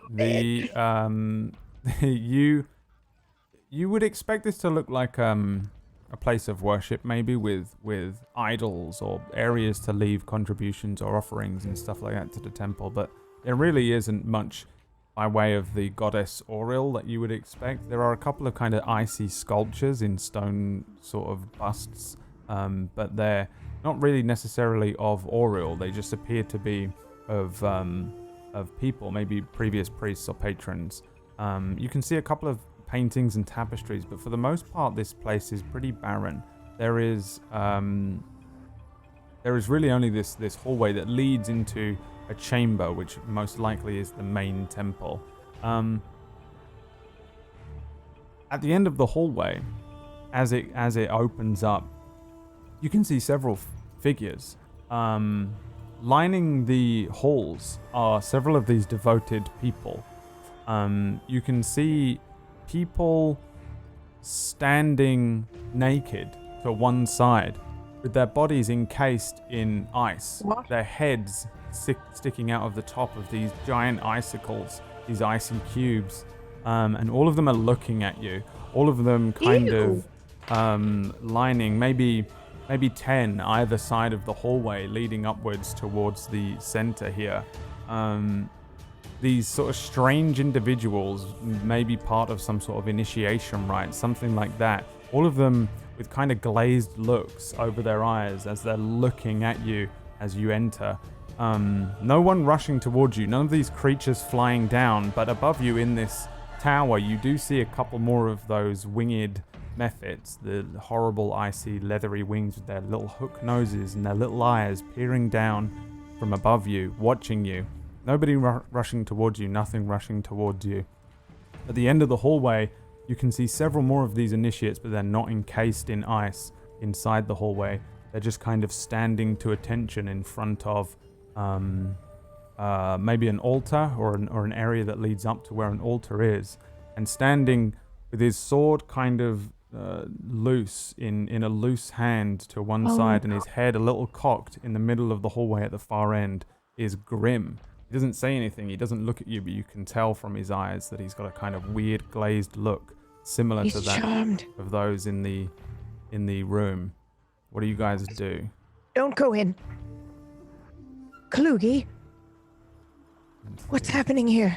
What's wrong with Kalugi. Grim? I shall roll to see what Kalugi knows. Kalugi looks in and says, "Well, it looks to me like he's charmed." Does it get stronger when the further in you go, or what? You've been I'd here before, imagine- right? I'd imagine you'd have to get quite close.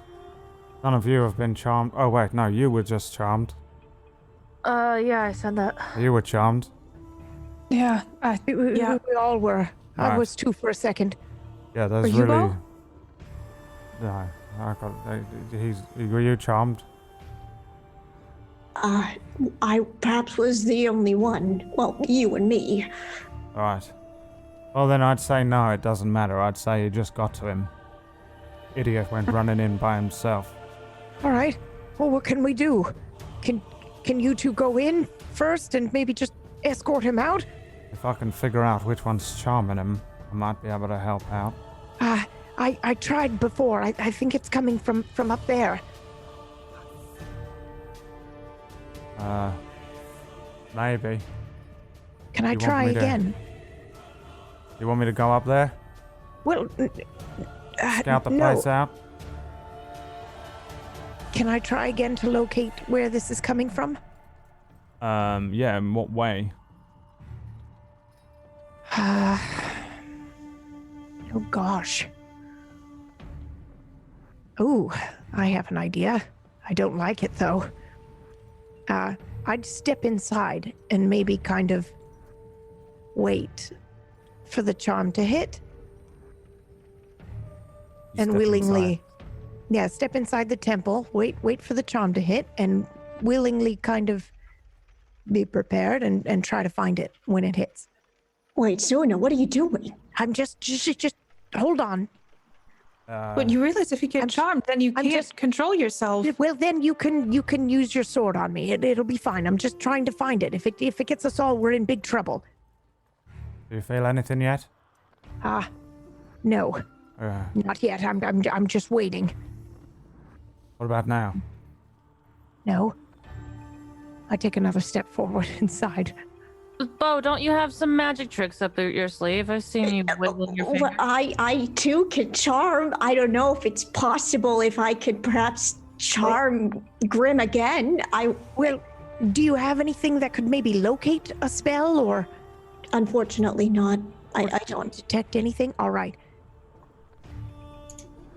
Then I don't know. I don't feel anything in here. All right.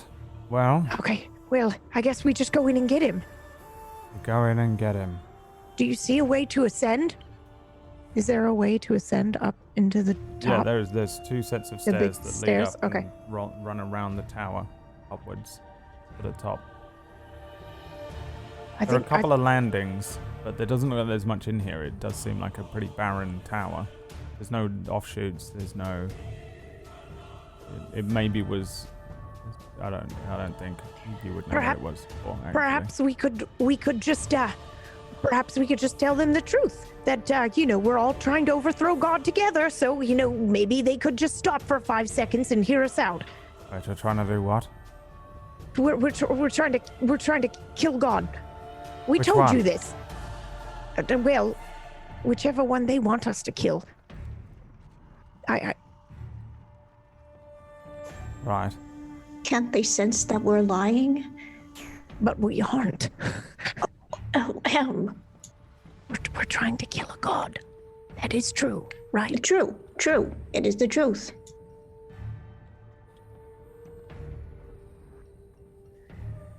No ideas? Well, my idea would be that, I could try to re-charm Grim.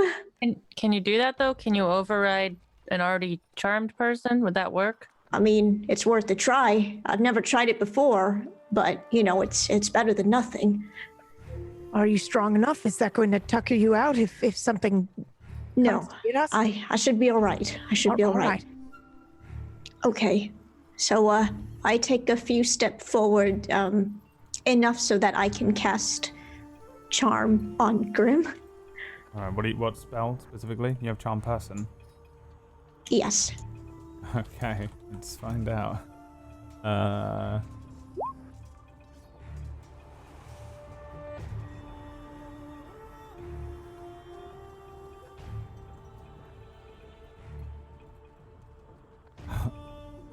Okay. Let's see then. All right. Well, I have the answer. So you have to be within 30 feet of him. I would Oh, God. say. That's pretty close. We'll find out how far away from him you are in 1 second. You might be 30 feet away. I can't remember. Oh no, he's about 50 feet away from you. Oh, okay. I'll get close enough then. Walking in, Yeah, walking in. walking down the hallway. Yeah, just a little bit. Yeah, you're gonna get close to these people that are looking at you from giant ice cubes stuck against a wall. If only I had invisibility, god damn it. But they would probably still see me anyway. I don't know, this would probably be a huge risk I'd be taking, but I'll walk with you. I think it's better that you all keep a distance from me. I'm not leaving you, Bo. It's non-negotiable. Okay. I'll walk with you. Just not that close enough, okay? Just have a distance, even just a little bit of distance between you and myself. But okay. All right. All right. So we go in, and I attempt at charming Grim. Okay. Who else is in there? Is anyone staying back? Is anyone doing anything else? I'm in there. I stealth. I don't know if there's anything to stealth behind though. Gotta be statues or something, right? There's shadows. I mean, if you're just inside, you can stealth behind the doorway. Okay. I'm going to attempt stealth. Okay. Aura? Kalugi is 20. also following you in, by the way. He doesn't seem to be afraid of walking into this place. Well, no shit. He's got a fucking magic ring. He's Right, yeah, fine. but I mean, he's still afraid of being stabbed to death. Oh, yeah. Well, I mean, they're naked. What are they going to stab you with? Their eyes? There's like things above you, though. Oh, right. Well, okay. And there are more Fair further enough. down the hall, behind where Grim is. Right. I'd say stay like at the like just right at the doorway though. I wouldn't go too far. Okay. Aura? Yeah, I mean, I would see Ellie probably disappear into a shadow, and if all of them are going in, I'm definitely staying back. So if something happens and they all get charmed, I can try to figure something out. Okay. You walk in pretty close. You guys are now pretty close. You can see these guys that are in the icicles. Although their eyes are glazed over, they're staring at you. They seem to be following whoever is first, which is Bo. Their eyes are all looking at you, but you can see that they're kind of still pained. They seem exhausted, extremely focused. Their teeth are grinding or chittering with the cold.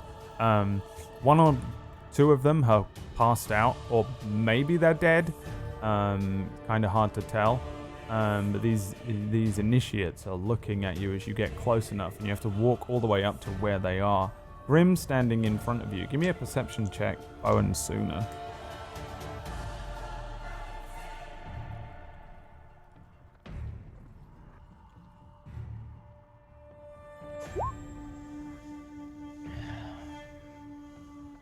Eighteen. And 14. It's enough to see that once you get a little further in, there is another person stood Oh, up God. beyond where Grim is, beyond where the other devoted members are. There is also a few of these little ice mephic creatures standing around or perched like gargoyles on edges of this chamber. Looking in, you can see the next area looks a lot more like a temple or something like that. There are stairways that lead up to slightly higher versions. There's another hallway that leads off from it. And you can see that there is a figure standing with his back to everybody, with a robe over his back, over his head. Dark robes. Pretty hard to make out, but there seems to be another person in front of him. There is a blue, icy-looking sphere that's like partially embedded in the ground, and it's giving off a kind of glow to it, lighting the room. This kind of cold blue, allowing you to see this figure. He's holding one hand on this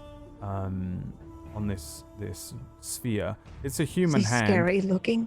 You can't see his face. He's just a robe back of him and a robe figure. But you can see one of his hands, a human-looking hand holding on to the. Is it an sphere. old hand or a young one? Doesn't look old. All right. Doesn't That's look not old very at all. scary. He could just be another one of these A fellows. dude in a bathrobe. Exactly.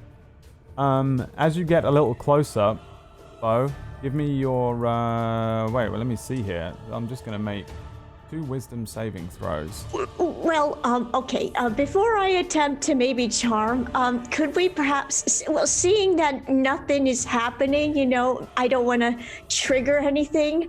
Could we perhaps, to talk to said cloaked person, perhaps? I don't know. Maybe. Is it possible? You want to do what? I want to Like to talk to the person. yeah. Oh, yeah, as you a- can Like do a that. hello. Yeah. Yeah. So before I attempt to charm Graham, I try to call out for the guy, the back. Yoo-hoo!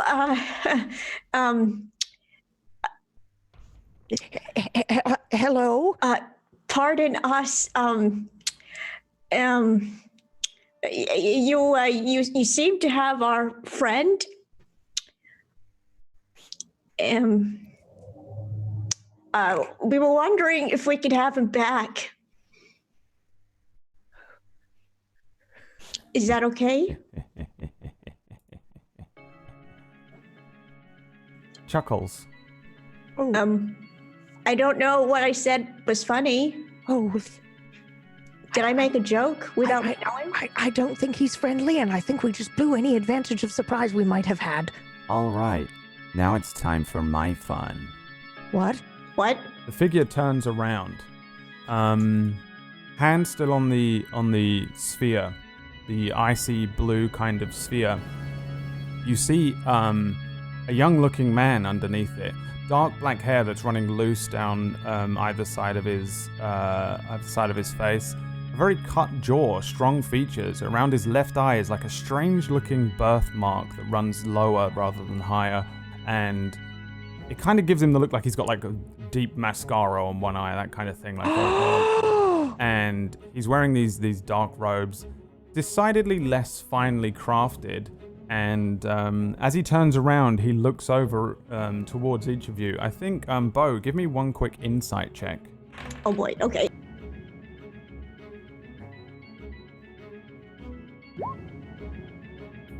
Oh, you totally see this.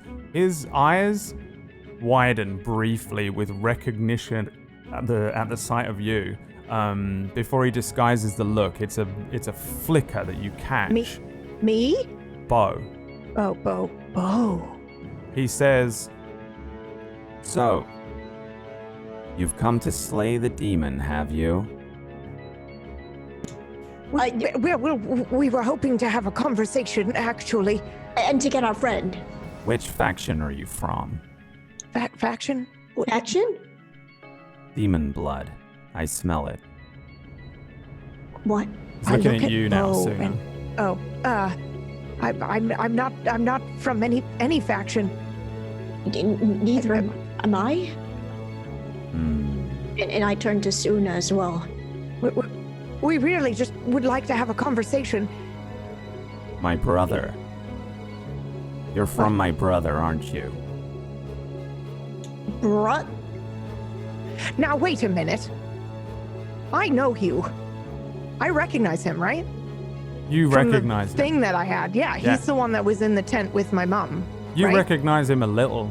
You don't. You recognize his face. You don't recognize him fully. He's in like human form. You recognize. But he's the if he one that was in the his- tent with my mother, right? Yes, in but that that end- that okay. creature looked a little different. He had horns and wings and Okay. weirdness, but pretty much the same face. Okay. Now just wait a minute. I know you, and I have some things jumbled, but we really just want to have a conversation. If you don't like what we have to say, we'll leave. We're not here to slay any demons. We're here for help. Give me a persuasion check. We want answers. And I attempt to persuade too. 17. You can have advantage. Roll me again sooner, because of Bo's help.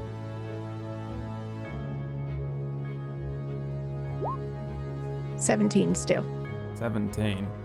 He says, I smell the scent of watered down, stolen power. Who are you? My name is Suna. Sewe. Am I supposed to know what the fuck that means? No, but you asked me who I was, and so I was answering your question. Who are you really? What do you mean, who am I really? That's who I am. Who do Now, you who are belong you? to? I belong to no one. It's not how it works for humans. Now, who are you? give me insight checks. What are the others doing? Aura and Ellie. Oh, dear God. Is there such a thing as readying your bow? Yes. Yes. I'm readying my bow. What is the trigger? Under what circumstances will the bow loose an arrow? I would assume that of all things, Grim is going to come after them.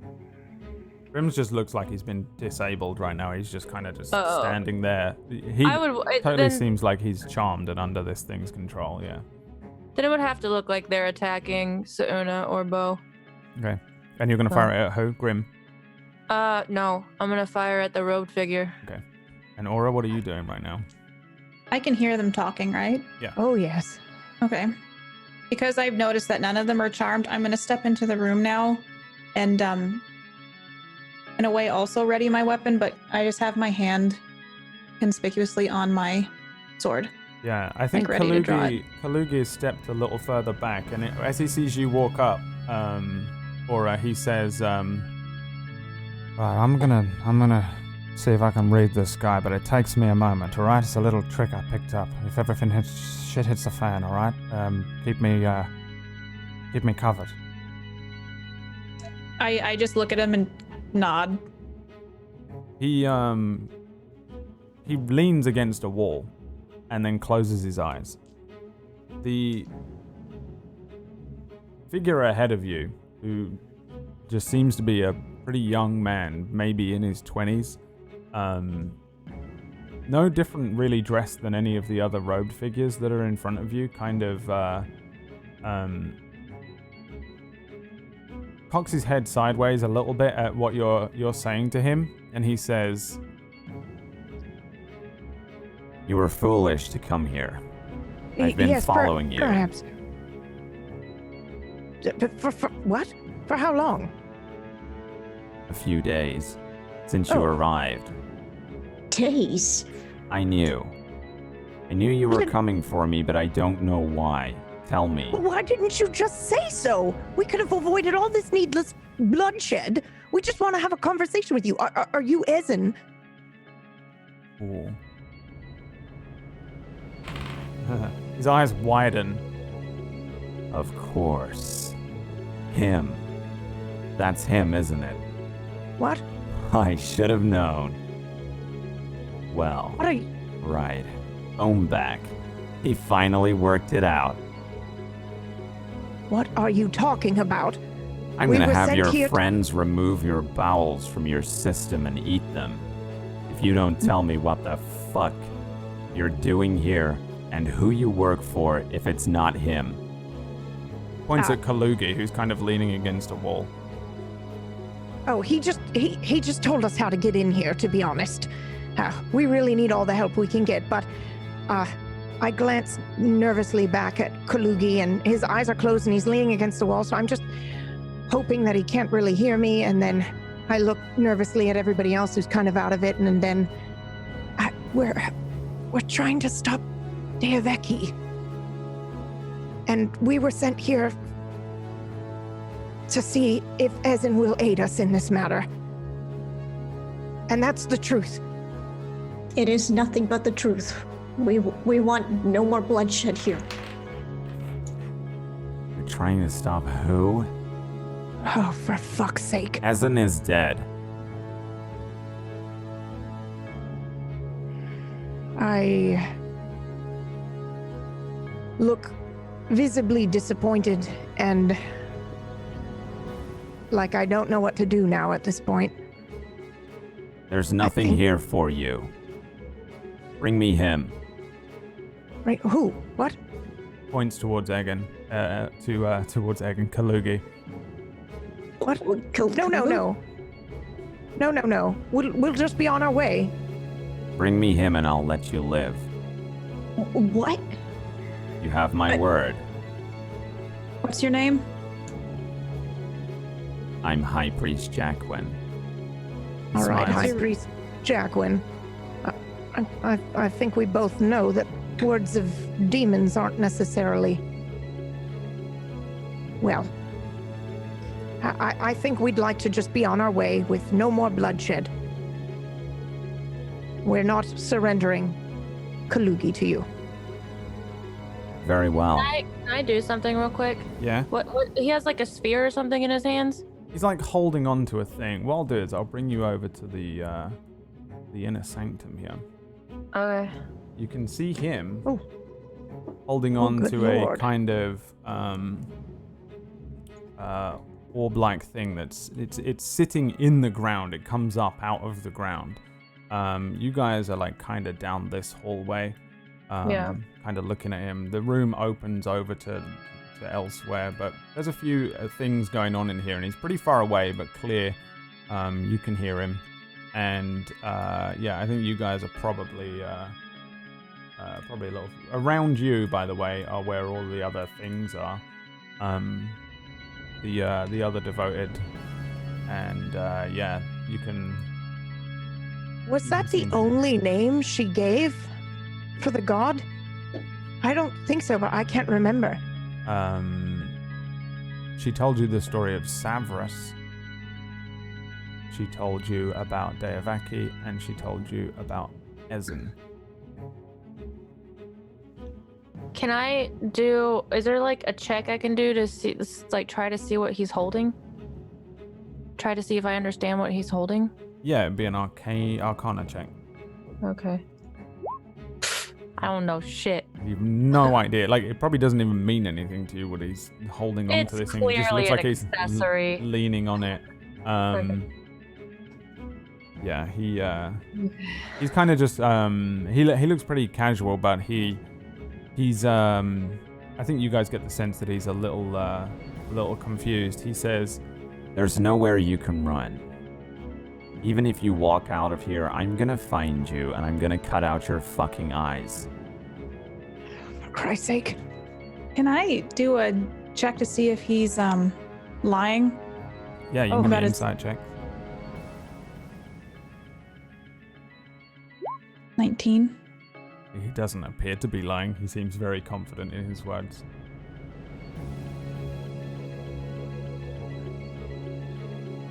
Why would I be able to help you kill this thing? Why would my brother be able to help you?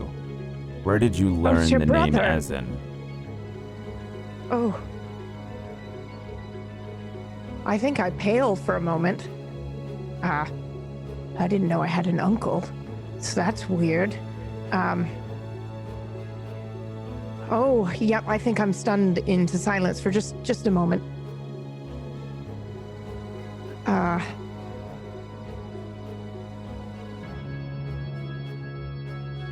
Well, if you're gonna cut our eyes out, I see maybe you could help cut out some god's eyes too.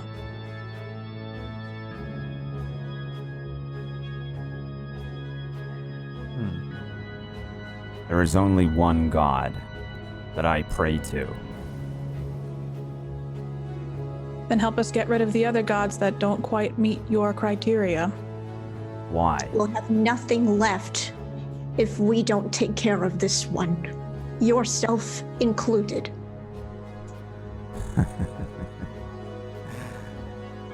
Do you think you can scare me?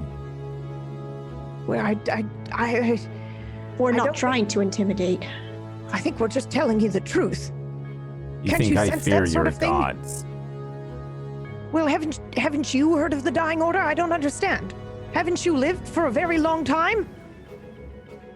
Who indoctrinated you into what?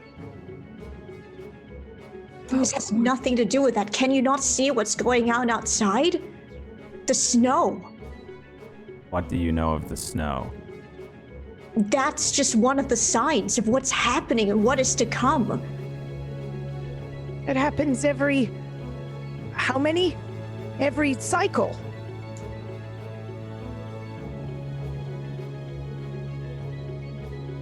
Cycles. Right. Where did you learn this? Who told you? Who sent you? My mother.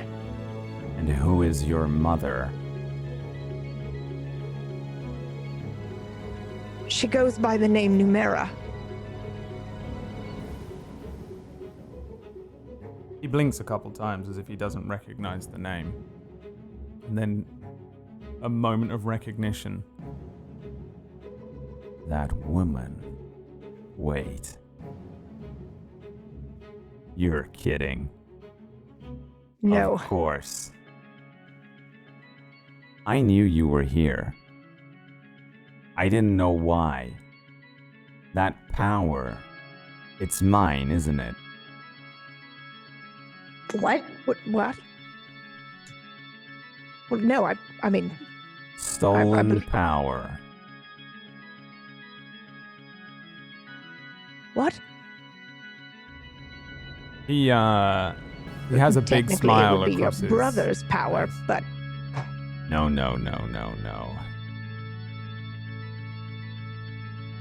That stupid woman.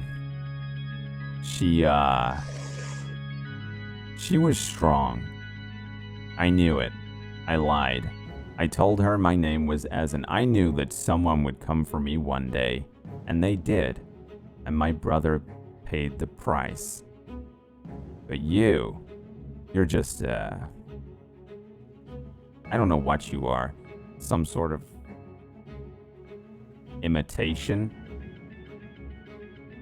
Watered down. I'm not here for some sort of family reunion.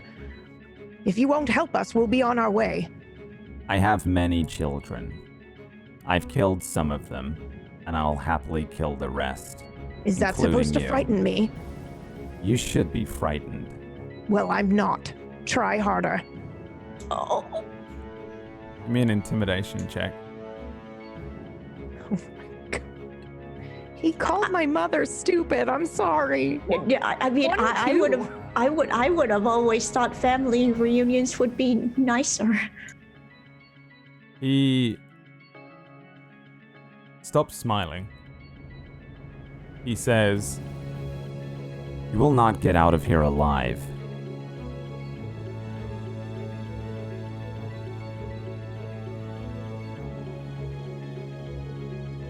Why do you Unless want to? your conditions being that we give you Kalugi, No, correct?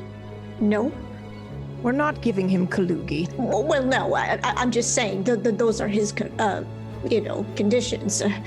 Those are his terms. It's his fault he lied about his name and then somebody went killing him for his brother's crimes. Sounds like he's the idiot. All right, instead of, having a fatherly-daughterly squabble, you are therefore the guy we're looking for. Hi, thank you very much. But look, we need your help. He's not interested in helping us, Bo. He doesn't care if perhaps the whole world burns up in fire. What can we do to gain? I've never ever tried to persuade a demon before. So she told you. But how did she know?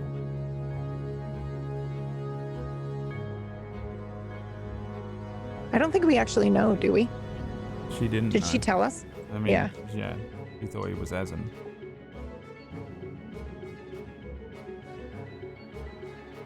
How did she know what? That you would help us? Or Ezen would help us?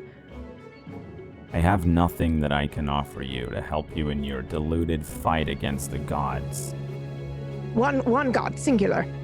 So one. Deavaki. Well, I guess Ahi. If you count Ahi, then maybe two. I guess. Ahi. These are not gods. You have Well- been tricked. Well then, who's in charge of the Dying Order then? Who set us on the course for the race for humankind? We're all mortal kind. He seems to be completely perplexed. He doesn't understand at all what you're saying. I am also confused.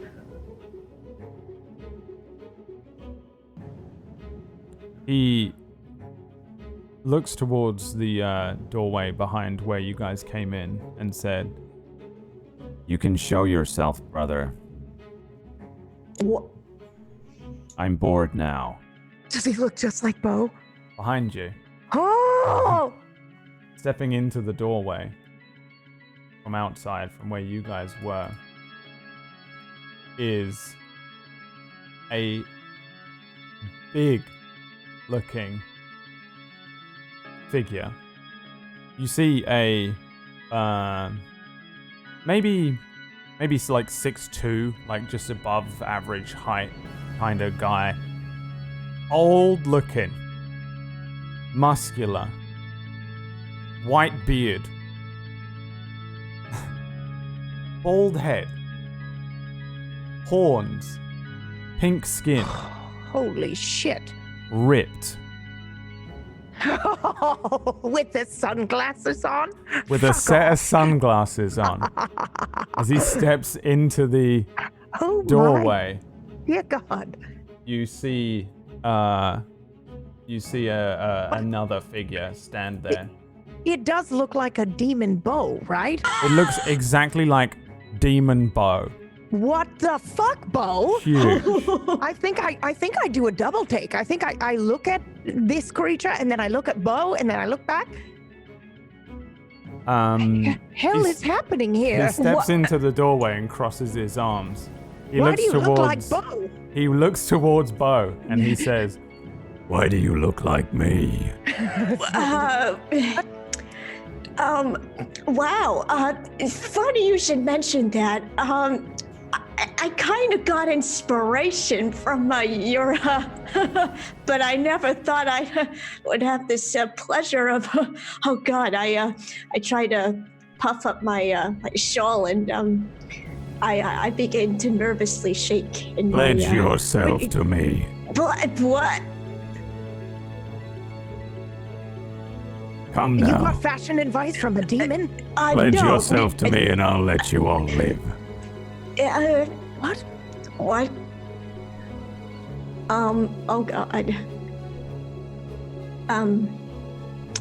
Oh, okay.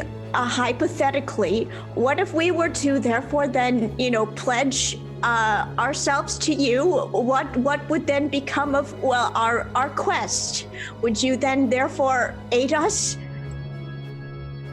I love those sunglasses, by the way. He crosses his arms and leans against a wall very nonchalantly.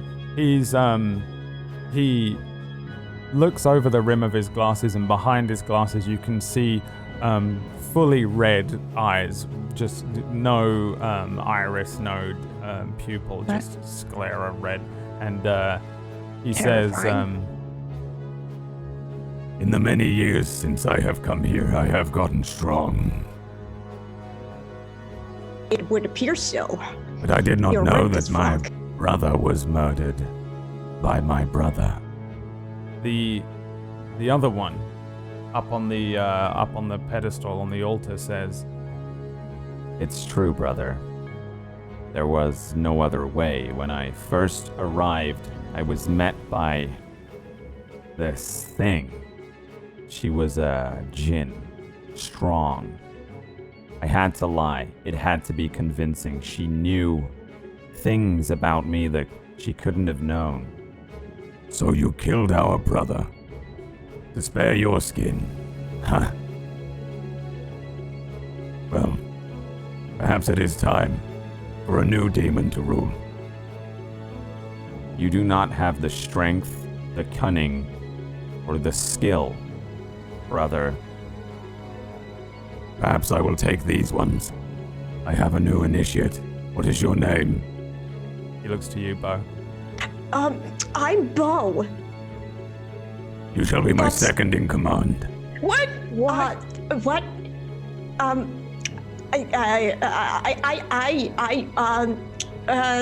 I didn't say anything. Each of you pledge yourselves to me, and we will kill my brother here. Well, I'm not doing that. I will squeeze every answer from him you need. Ooh. I quite. I think we probably both, based on our reactions, we Yeah, both probably look at each other like, oh, okay, Oh, what do you want to do? you know what? I think this is the best bet we have right now. We'll talk about the consequences later. But I don't think we should pledge ourselves. We can help you kill your brother, but I'm not pledging myself to you. I think that's the only way, though. He's gonna hate us here. No, he still wants his brother leaning- dead just as much as we want answers. He's still leaning against the wall, and he says, Without your pledge, all I do is weaken my position. You will pledge yourselves to me. I will help you. And then you will help me. Together we will rule this temple. I don't want to rule a temple. I want to save the mortal realm. What can't you understand? We are all in danger. Can I do like an investigation check or something into this guy to find out anything about him? Give me an insight check. What would you be looking for? I mean, oh god. A lot of things, honestly. Can he help us? Would the assassins have known anything about this guy? Oh my gosh. And is it something that Ellie would think it's worth pledging herself to him? I mean, that's up to you, but give me an insight. advantage. Give me an insight check on him. Kind of hard to read anything. I mean, he's in his full demon form. He has a set of wings that are wrapped in between large shoulder blades. He looks very different to when we recognize him from Suna's memory, a flashback. He was a lot smaller then. He seems to be big. Strength. Powerful in some way. Even Egan seems younger and more beautiful, and he's in a human form right now, but he looks healthier than he did before. Egan being Priest Jacqueline, in case you haven't worked it out. 18. Here's what I will give you about this. He seems he seems to be telling the truth. He seems to genuinely want to, in this moment, use you to kill Egan, and then once you pledge yourselves to him, it does seem like what he's saying to you is the truth. Well, yeah, that makes sense. More souls, more power, but I don't think that's a good idea. But I don't know if you really can get much off of him. I don't know how much experience you've had with demons. I'm gonna guess pretty much near zero. But you can tell that he seems to be pretty fucking strong. There's also an element, I think, just inevitably, it's pretty hard. Everyone bar Suna just is ever so slightly attracted to both of these men. They're unbelievably hot. Okay. Somehow. Can I check on Dr. Jacqueline to the High Priest Jacqueline and see what he's doing while his brother is pretty much saying, "I'll help you kill him"? He's holding on to that sphere thing. He's got one hand on it. The icy blue orb that's partially sticking up out of the ground, and he just looks kind of angry now. He looks kind of pissed, and that is when Kalugi whispers to you. He seems to still be playing sleep, and he whispers towards you, Aura, and says, "Right, I don't know what the fuck is going on, but I'll tell you one thing. They're not going to be easy to take down, but it's doable. Just don't hit them with ice or fire or lightning or poison or non-magical weapons. You've got a silvered blade, right? Yes. That's a magic sword you've got there? In its own right, yes. Okay. Then, right. You guys got a plan? I think I can immobilize one of them for just a second. We're gonna fight both of these guys? Alternatively, Get the charm guy. No meta. I can create a magic circle and we can all stand in it. And in theory, they can't get in. But we would be stuck both? in here. Can you immobilize one of them and make a circle? I can do one. And I haven't done either of them in years. Of course you haven't. It's not, was it meta to know that, that the High Priest is probably the one that charmed all of us? Well, it's meta for you to share it at the table out of character, yeah. Okay. Because you're not there, right? You're not with them. He's right? like whispering directly into Aura Yeah, standing right having next a to private. Yeah, they're having a private conversation. To the group. Yeah. I'm Yeah. right there. So I would look over Kalugi You've done this more than we have. You would know what's best at this point. I've done If this it's a circle once, or if it's and it once? was it was an accident, really. You made it sound like you were some great demon fighter. Well, how many demons have you killed? I don't know. Yeah, that's what I thought. I am a demon killer. Okay, well, Right, I just killed one of them. I say making a circle to keep them from getting to us would be good, but they're also magical. So, All right, give me 10 minutes. immobilize one of them. Oh, immobilize one. All right. Now we can take out the big honcho over there, or we can stop this one behind us and get the fuck out.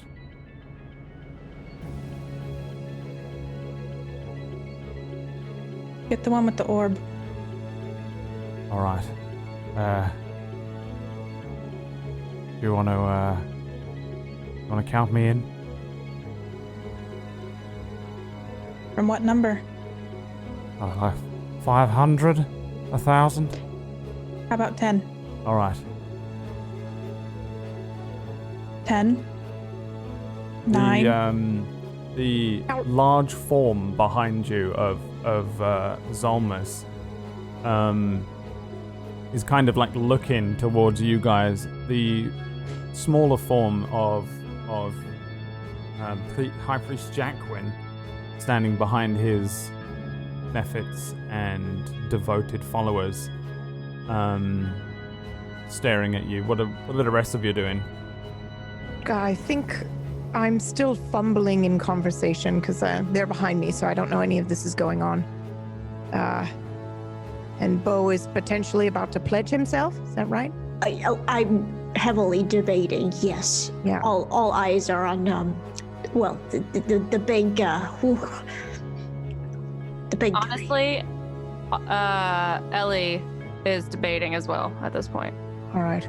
If it gives them a leg up on these temple people. Well, Bo, I really don't think you should pledge yourself to a demon. That's like, eternity and then some. I really don't think that's a good idea. And look, there's miscommunication happening. Who was it, Bo, that Mom said he would have the answer? I'm raising my voice a little bit now so that our other companions can hear what I'm saying if you couldn't hear before. I believe it was Ezin, was it not? It was. I think Pocket has confirmed that she did say that name, so I'm going to go ahead and go with that. Yeah, I was about to look it up.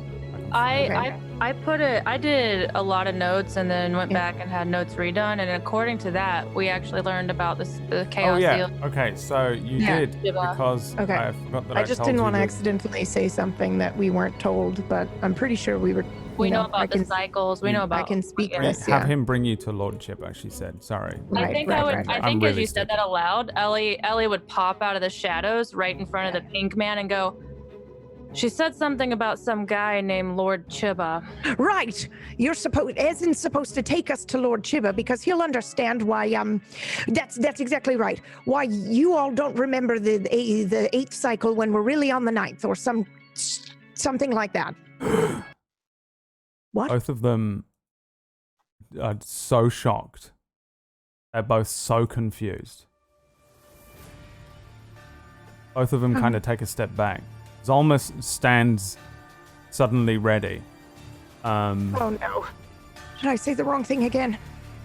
And as you guys say that, Kalugi jumps forward and says, Kalugi Shazam! He then turns to Aura and says, I don't have to say that. As he puts both of his hands out in front of him, and you see kind of his clothes wash away from him as an energy pushes away from him. Up by the dais, up by the blue orb thing. As you mentioned, Lord Chiba and these two demons react to it very obviously. You suddenly see Igan's hand release from the blue thing, and he freezes and says, What have you done? Would you like to attack. Those of you that are ready to attack. Oh boy. I draw my sword, and I'm gonna rush towards him. All right, And everyone, attack him. roll me initiatives. Before we do this, I do want to turn to the guy behind me. Do I have any insight into what pledging yourself to a demon entails? No, I mean, your guess is as good as I was Ellie's, debating probably. it. I was debating doing it. Okay. But since we're attacking, You Lady see, already belonged to someone else. you see Grim snap out from the Maybe. thing. oh, Fuck you! And he turns around and, No, wait. with sword in hand, is rushing towards the people in front of him. Everyone, give me initiative. For fuck's sake.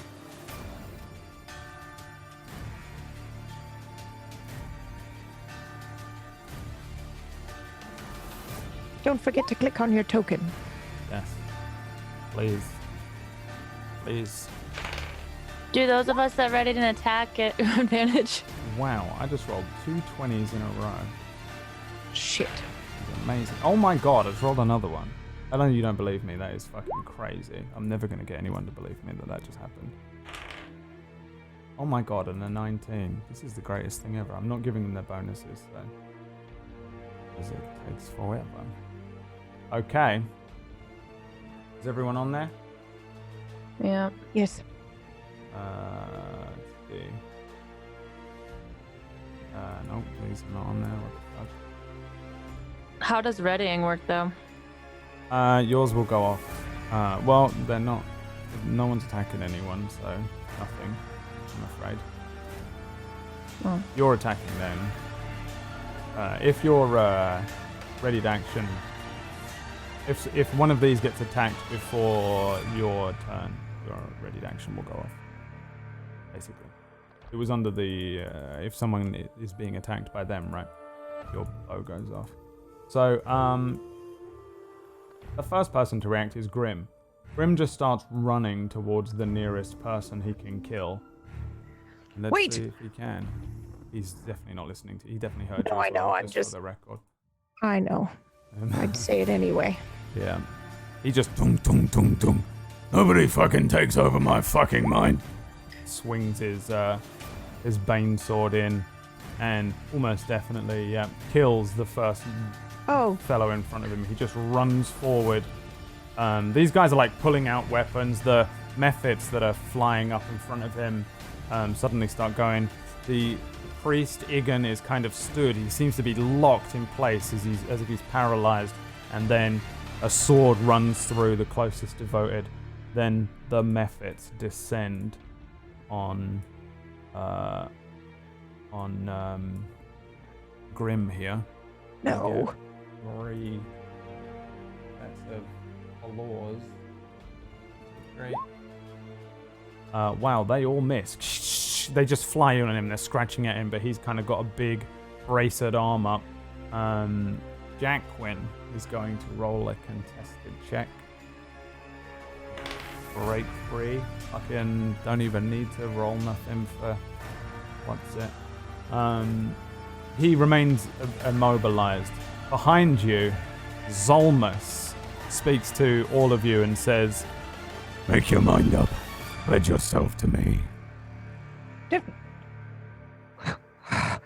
What? What if just one of us pledges? Well, will That you be take enough? us to Lord Chiba or not? Yes, if I pledge, will you take us to Lord Chiba? I'll send you there. That means kill us. He means to kill us. No. I will not go. But I can show you the way.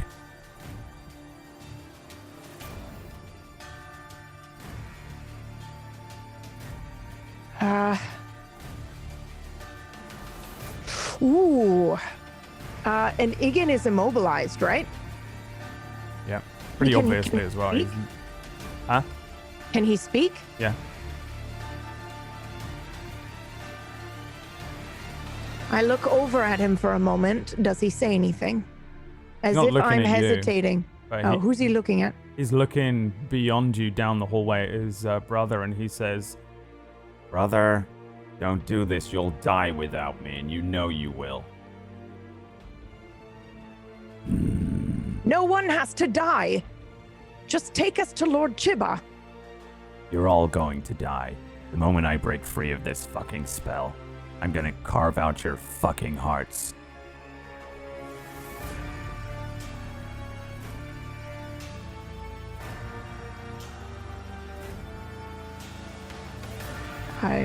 any choices? I hesitate. I don't want to fight anyone right now. I just want to save the mortal realm. That's rough. I'm Yeah, trying to get fucking Zolma's rough. word. If I pledge myself, just me, can you still aid us? He looks you up and down. Let me see if he can work out what's going on with you. Can I do like a persuasion roll, maybe? I don't think it would matter too much. He says, You will stay behind with me. I will send No. your friends. No, but we need all of us. Oh, we need him, actually. You will can't- belong to me. After we get done, yes, sure. I mean, him and I live here anyway. It's not like we're not coming back. What if when all of this is done, then I'm yours? What? Oh, you don't know what you're Let, doing. let me aid my friends in this. And when this is all over, I'm yours, Zolmas. Oh no, we'll find another way. give me a persuasion check.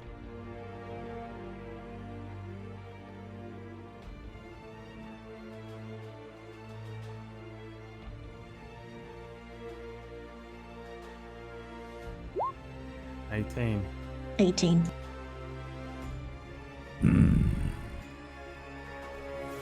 Let's see if you survive my brother first. He turns around and starts walking out. Holy shit. Don't call me, I'll call you.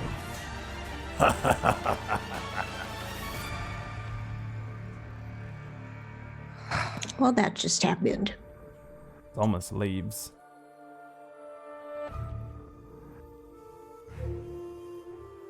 The devoted folk.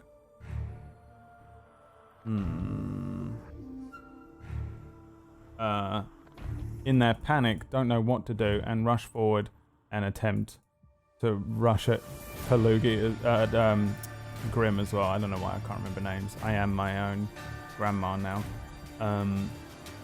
And they're all gonna just attempt to stab him up and see if they can do anything to him. Let's see if they can do anything. Oh, they can do. Yeah, it doesn't matter. 3 shots coming in. 12, 15, and 11. All misses. There's just every single one of these things descends on Grim. He's suddenly inundated. You can see that like Mephits are scratching at the back of his head. There are people like trying to grab at him and pull at his arms. For now, he's kind of getting them off of him. Like he's defending himself. The little knife jabs are coming in and finding nothing but plate armor, or splint armor, or whatever I said he has. And you can see that probably next round, if these all continue to swarm him, they're gonna basically get advantage to stab him because there's so many of them around him. I don't really do flanking rules, but I think when there's this many of them, next round they're gonna be able to get him. He's swarmed by these people. As it stands right now, you guys, the door behind you is open back out to the street. Kalugi's standing there with his hands out in front of him, concentrating on this spell, immobilizing the priest at the top there who's stuck. What do you guys want to do? It is Suna's turn, and it is each of your turns after that as well, so you could potentially just do a group leave. I am very frustrated and upset. My vision is blurred with tears probably a little bit at how frustrated I am and helpless I feel. And I step forward and I plunge my walking stick into the stone and do a similar move where I put both hands forward, and I'm going to twin spell, and I'm going to lightning lure 2 of these devoted towards me. Yep. And away from him, yes. All right. Now, I apologize. This is the first time I've used this. Let me just double check. It's been a while since I've seen this one as well. You just create a whip, right? That's how you send people? They are pulled 10 feet in a straight line towards me and take 1d8 lightning damage. All right. Strength checks. All right. Strength check. 1, 2. No, I'd say they both come and this way. 3. Yeah, which 2? The closest 2? These 2 devoted, yes. Yep. So they come straight towards me, unfortunately. So, I think That's it, isn't this it? guy There would- or there? There or there? well, well, let me look. That's 15. Right. Right. Yes, and then they will take the 1d8. Give me the damage. From the stand, Egan is shouting after his brother. He doesn't seem to give a fuck about any of you down there. Brother, come back. 2. Brother. And there's no. He doesn't give a shit. All right, they take 2 damage. That's right. So they're just pulled and that's it. Yeah, they're just yanked towards me, All right. So they just get electrified and they're suddenly yanked backwards. and they're yanked backwards away from him. Grim That's right. suddenly breaks free of a couple of them, pushes a mephit away from him. It kind of flies a little way, rebalances and flies back at him as he brings up his arm. He brings his sword out as if he's going to strike at one of the others again. Okay. Anything else on your turn? Yes, I am going to use a bonus action. We can use our chronomancy twice before a long rest, correct? Yeah. Let me just look. For every, hold on. Flow of time. You may learn, okay. Where does it say that? I feel like I wrote it. I feel like, I want to say it's twice as well, but I oh no, thought it's once. was It's once. It's once. Okay, then that's it. Yeah. I will not channel time. I will, however, use my bonus action to do expeditious retreat, and I'm actually moving up here.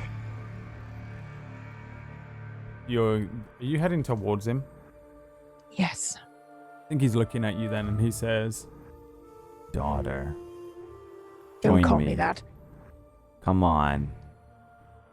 Join me. Turn against your comrades. Who's the idiot now? And I don't look at him give you anymore. such power like you have never felt. I don't want power. Do you not want to kill this god of yours? Ooh. Yes, but I can do it without you. It doesn't sound like you can. Did you not come to me, daughter? Only as a way to get to Lord Chiba. I'm afraid you don't have the answers we seek. Enough talk. he smiles at you. I'm focused on the 2 devoted now. Ellie, you see this large form of Zolmus walk away from you. Casually walks outside. Turns onto the street. Behind you, there's chaos as Grim starts fighting everything in the room. Whoops. Oh gosh. Wrong one. Okay, I unleash my first arrow then. Nope. Or maybe. What are you firing at? Oh, sorry. I was going for the devoted still next to Grim. Alright, 11 might actually be a hit. Ooh. Nope, almost. Okay. So an arrow launches past where Grim is fighting with all these things. And you want to move? I kind of want to stay here and just go back into stealth. I don't think Jacqueline has seen you yet. No. Okay. Aura. At this point, I've cast Zephyr Strike on myself, and my sword is out, and I'm racing towards Jacqueline, and so that increases my speed by 60, or I can go 60 feet.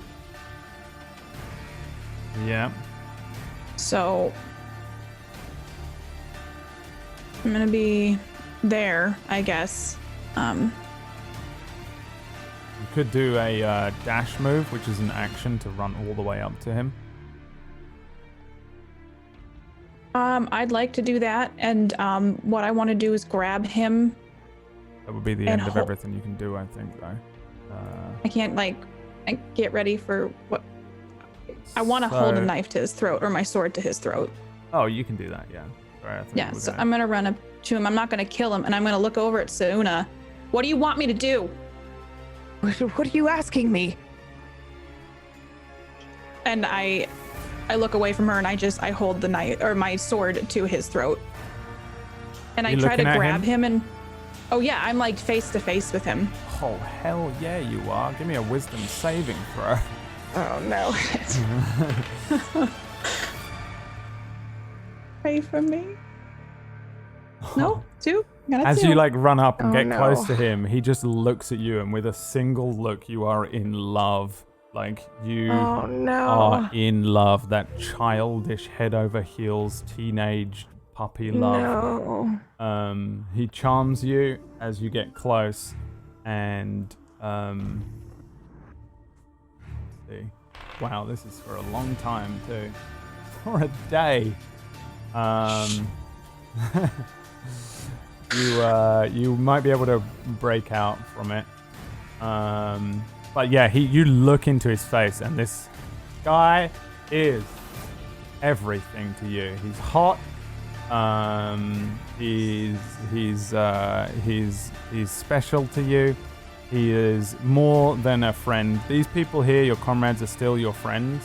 Either way, but this guy is whatever the maximum level of love the Aura can feel for someone is, and he says, Come now. Put your weapon down. Don't let them hurt me. It's a misunderstanding. I like laugh, and I slowly lower my sword, and I'm like touching his chest as Oh I pull it down. I can't move. Help me break out. They're gonna kill me. It's all a misunderstanding, and I'm just gonna turn around, and my sword's just like at my side. Just, I'm holding it so casually, and I don't think I can do anything else right now, so I'm just still touching him. Don't let them kill me. This is all a mistake. I don't think we should do this. Well, I've been saying that this whole time. Aura, what are you doing? What do you mean? He seems so nice, and I mean, just look at him. He literally lied about his name and got his brother killed. Sometimes people make mistakes, Suna. I don't think that's a mistake, Aura. That was done on purpose to avoid Kalugi back there. I look back at Jacqueline, and I start stroking his face. yeah. Oh, God. Oh boy. It's Bo's turn. Yes. I'm gonna cast Healing Word on Suna. Usually I call out the words bada boom out loud, but I kind of just mutter it to myself. And my hands kind of face towards her, and that same gust of wind brushes her very gently as her health rejuvenates. I look over at him and I nod my thanks. All right, next order of business. Oh, hold on. I need to see how much that does. Protect Oh, 5. Kalugi. Okay, 5. Okay. Oh boy. I don't really have much to protect him with, but I do have something else up my sleeve. I'm gonna cast a cantrip.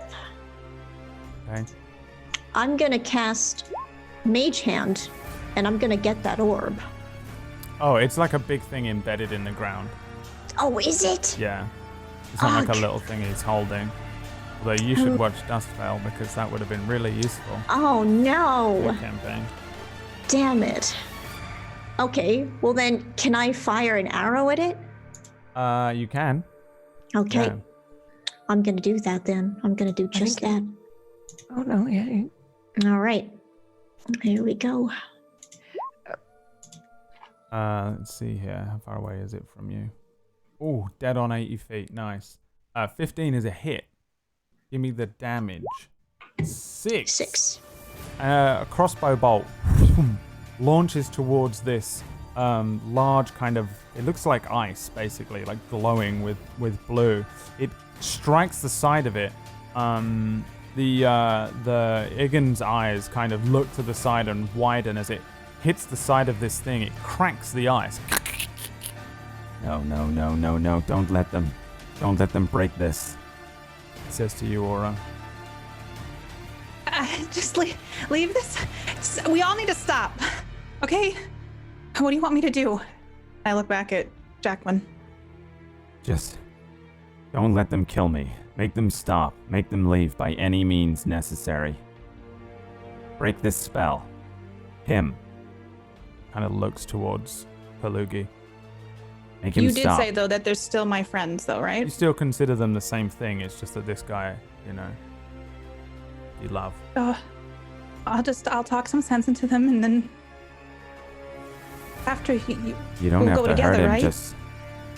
Just maybe hurt him a little. I don't know.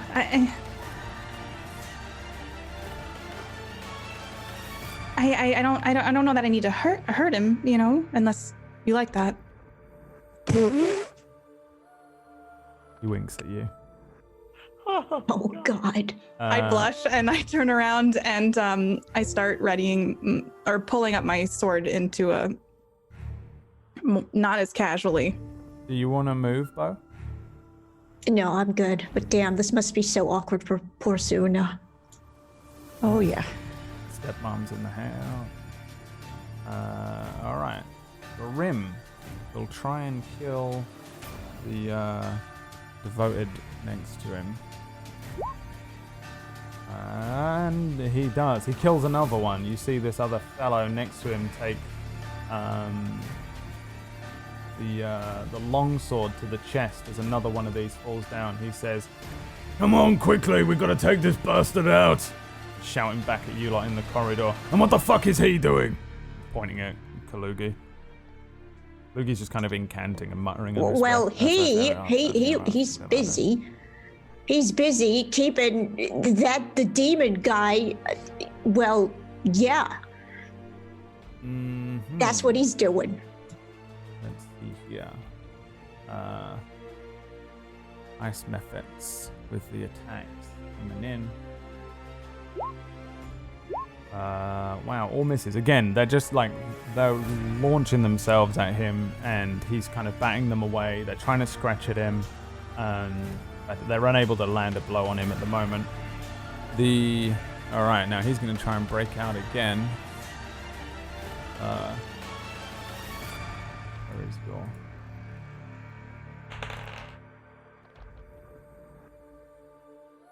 So, there's a moment where I think we see Jacqueline's hand wobble and then break free. Oh no. There is.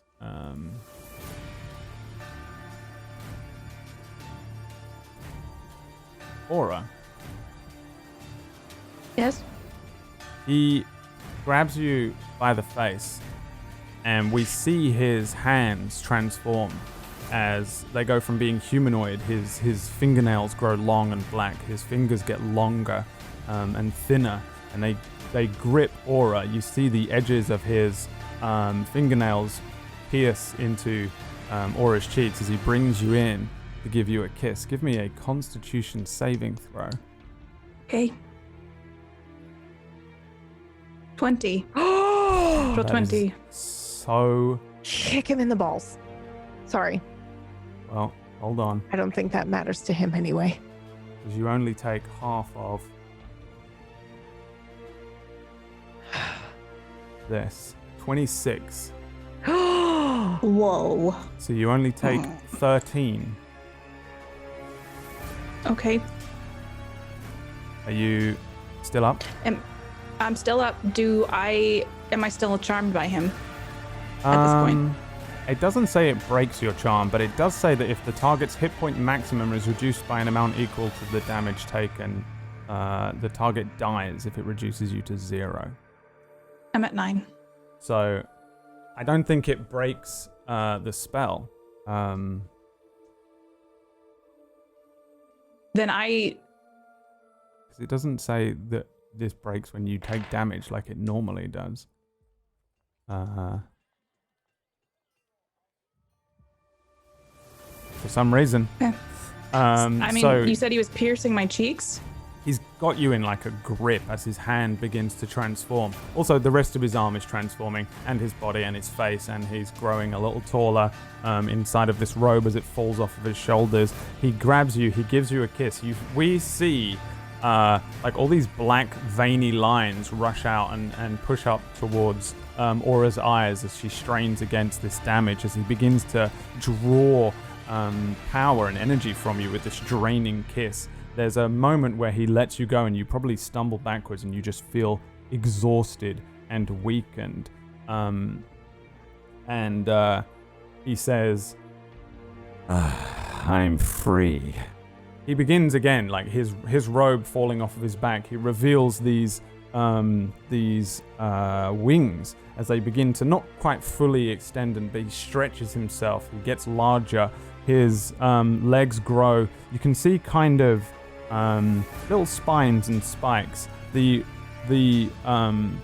birthmark that was around his eye kind of splits into 3 kind of thunderbolts that run further down his cheek. His horns grow out of the side of his head and begin to curl backwards, and he transforms into his incubi form, and he says, Now, I'm going to fucking kill you all. and that is where we're going to end today's session. Holy Damn it. shit! I so thought you were dead. I was like, oh, this is the only... This is Me? the only... Yes, Like, you, yeah. yeah. He was about to do 5d10 damage to you. Yeah. You ran up to him and gave him his by far most powerful natural move. He's pretty fucking strong. Anyway, but my gosh. Yeah, we know. She was him. She had his character sheet. She was, and he has had... how old are you? Not you, Aura That's is... sooner. Oh, me? Yeah. Oh, I'm 62. Yeah, he's had 62 years to get to where he's at now, the strength that he's at. All right, that's how long ago it was since we saw that episode, since he escaped. Damn, holy shit. Well, that brings us to the end of that session, and it's a messy situation that you're in, and yeah, we'll have to remember it. I'm gonna make some notes in a second to remember who's got what going on, because I'm not always a fan of ending kind of halfway through a battle, but I think we probably should end there. Otherwise, we'll be here for hours upon hours. Okay. Damn. Nice natural 20, KPP. I am so proud of you. You don't understand. If there was a time to get it, that was the time to get it. That was it, yeah. Yeah. Yeah. I was like, roll low. 5d10 plus 5 psychic damage, which would have been absolutely ironic as hell, by the way. Dealt to you there. And yeah. All right, let's do a quick round of shout-outs, and then we'll let everyone go. And we shall return next week for the conclusion of whatever the hell you're going to do here. I don't know what your plan is. You're going to try and take him alive? I don't... Or are you just going to... Or what is... I don't... You're going to talk Me? him? You're going to... All of you. I don't know. You're going to have to come up I mean, with I had a some- plan, but it kind of went awry. So. Yeah. Oh, he broke out of his thing by a natural 20 as well, just for the record. That was natural 20 followed by natural 20. I rolled fucking 6 20s today, and no one will ever believe me. It's the curse. Let's do a round of shoutouts then, and we'll start with the survivor, Aura, who's now in love. Yeah, I know. I mean, there's a silver lining in all this. I have a betrothed, so that worked You out. have a boyfriend now. I have a boyfriend now. I'm Katie Peters Plays. I played Aura for you today, and she's alive, and that's wonderful. And she's pregnant. And she's pregnant. pregnant. Having a baby. Oh, good lord. But yeah, I play a lot of sci-fi and horror games on my channel, but lately I'm trying to work in some more cozy things. So if you want to come hang out, it's Katie Peters Plays on Twitch. It's Katie Play on Twitter, and I'm here sometimes on Wednesdays for Gone. So that's PB Show, and that's all. All right. What about you, Disby Alex? You can find me here on Twitch and Twitter at DispyArix. I also enjoy the horror games myself and the roleplay stuff, but lately I've been playing a whole lot of Animal Crossing. So yeah, if you're enjoying that yourself, come on over and we can raid each other's islands. And I played both for you today. Thanks for the awesome episode, guys. Thanks for playing in it. What about you, Very Pocket? intense. I'm in a strong debate between Doom and Animal Crossing right now. I don't know which one I want to try out this next week. Very different. Maybe both. Why Yeah. not both?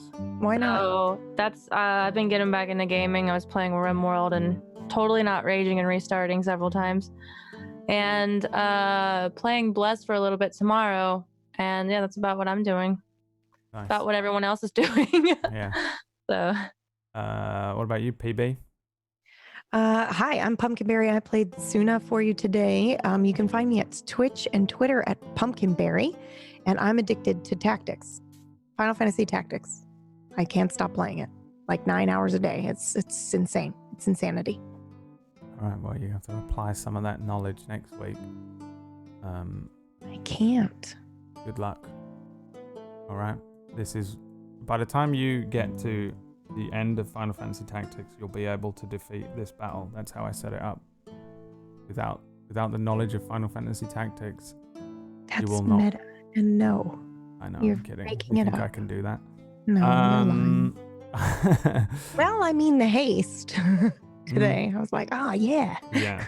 Yeah, I have, these are both, Igan and Zolmus are both kind of homebrewed incubuses, by the way. So some of you will be curious as to what they've got going on, but they have a few extra elements going on because I've kind of had them. They were incubus when they escaped, and I figured that they would go on their own path and they would covet the power of suddenly being free from Lord Chibba, because they were servants to him. They were enslaved by him, and they got free in that one shot we did a little while ago. And I had them have some extra things going on. So in case you're curious as to some of the extra bullshit they've got going on. Plus there's also the orb thing going on, just because I know some people get curious about that kind of stuff. I thought I'd give them a little extra oomph, give them a little something going on. Igan is a priest of Asmodeus, so why wouldn't he have warlock powers as well as his natural demon abilities? That's okay, right, guys? That's fine. Well, there's your answers as well. Also, and just another tiny little thing, when you look at Igan's face, he doesn't look anything like Bo. Kalugi's just drunk and face blind. He doesn't know what people look like. It was a red herring just to wind people up. Before we went on that 2-week break, I was like, oh yeah, he looks exactly like you. Haha. He doesn't. Because I know that the Inquisition have fun times. Right. Well, I'm going now.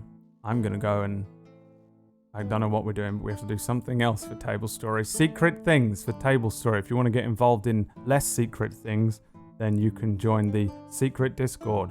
It's not secret. And discuss all of the theories and things. And there's one channel in there that is a secret to me. It's the Gone Discord. If you want to watch Gone, that's on Wednesdays. That's yeah. that's Thank you. I totally forgot to mention that. That's all secret Wow. from me. And next Saturday is the Shill Show, one evening of fun with Tablestory and friends, if you'd like to join that. If not, we'll see you next Sunday. Thanks so much for playing, players. Make sure you go and follow all of these wonderful people. Throw them some subscriptions.